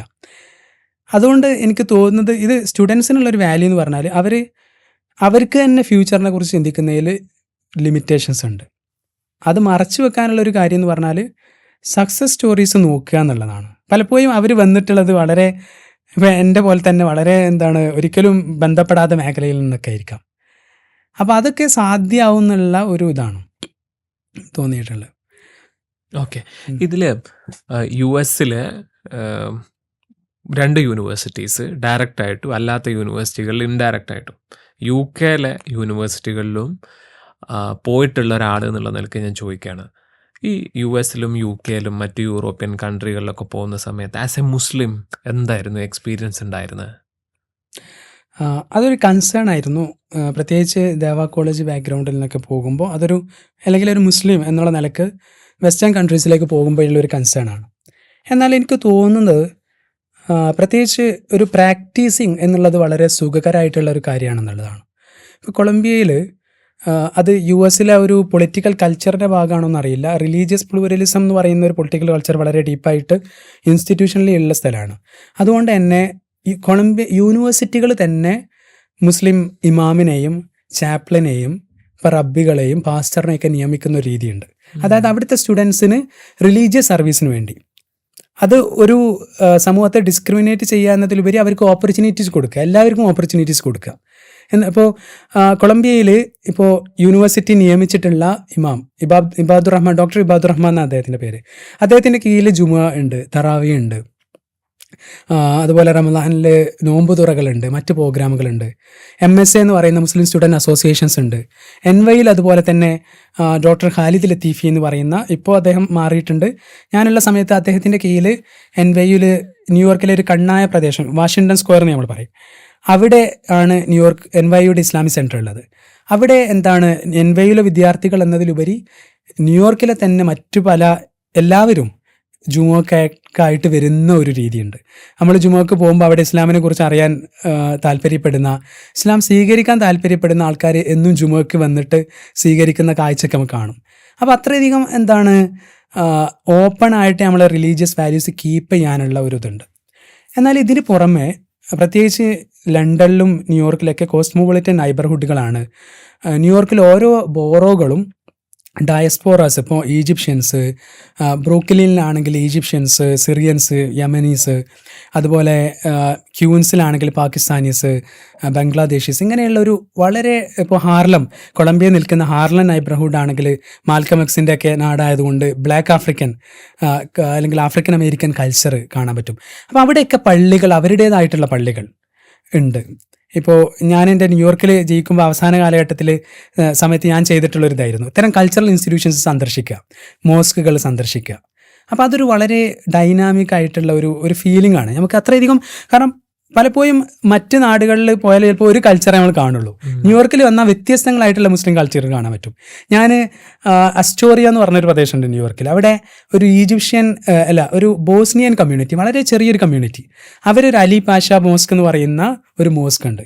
അവിടെ ഞാൻ പോവുകയും അവരെന്നെ മോസ്കിൻ്റെ താഴെ കൊണ്ടുപോയി അവരുടെ ഫുഡ്, അന്ന് ഒരു ഹൽക്ക നടത്തുന്ന ഒരു സമയമാണ്, അവിടെ കൊണ്ടുപോയി ഫുഡ് തരികയും അങ്ങനെയുള്ള ഒരു വളരെ ഇൻറ്റിമേറ്റ് ആയിട്ടുള്ള മുസ്ലിം എക്സ്പീരിയൻസുകൾ അവിടെ ഉണ്ട്. അതുപോലെ തന്നെ സൂഫി നൈബർഹുഡുകൾ പ്രാക്ടീസുകളൊക്കെ ലണ്ടനിലായപ്പം നമ്മൾ ഒരു ഹോബിയായിരുന്നു. ഇത്തരം ഇപ്പോൾ സൂഫി സെൻറ്ററുകളിലേക്ക് പോവുക, നക്ഷബന്ദി സൂഫി സെൻറ്ററുകൾ, ഇതൊക്കെ അവിടെ ഉണ്ട് എന്നുള്ളതാണ് നമുക്ക് താല്പര്യം ഉണ്ടെങ്കിൽ അത് പ്രാക്ടീസ് ചെയ്യാനും അത് പോകാനുള്ള സ്ഥലങ്ങൾ അവിടെ ഉണ്ട് എന്നുള്ളതാണ് അതിൻ്റെ ഒരു ഇതായിട്ട് തോന്നുന്നു.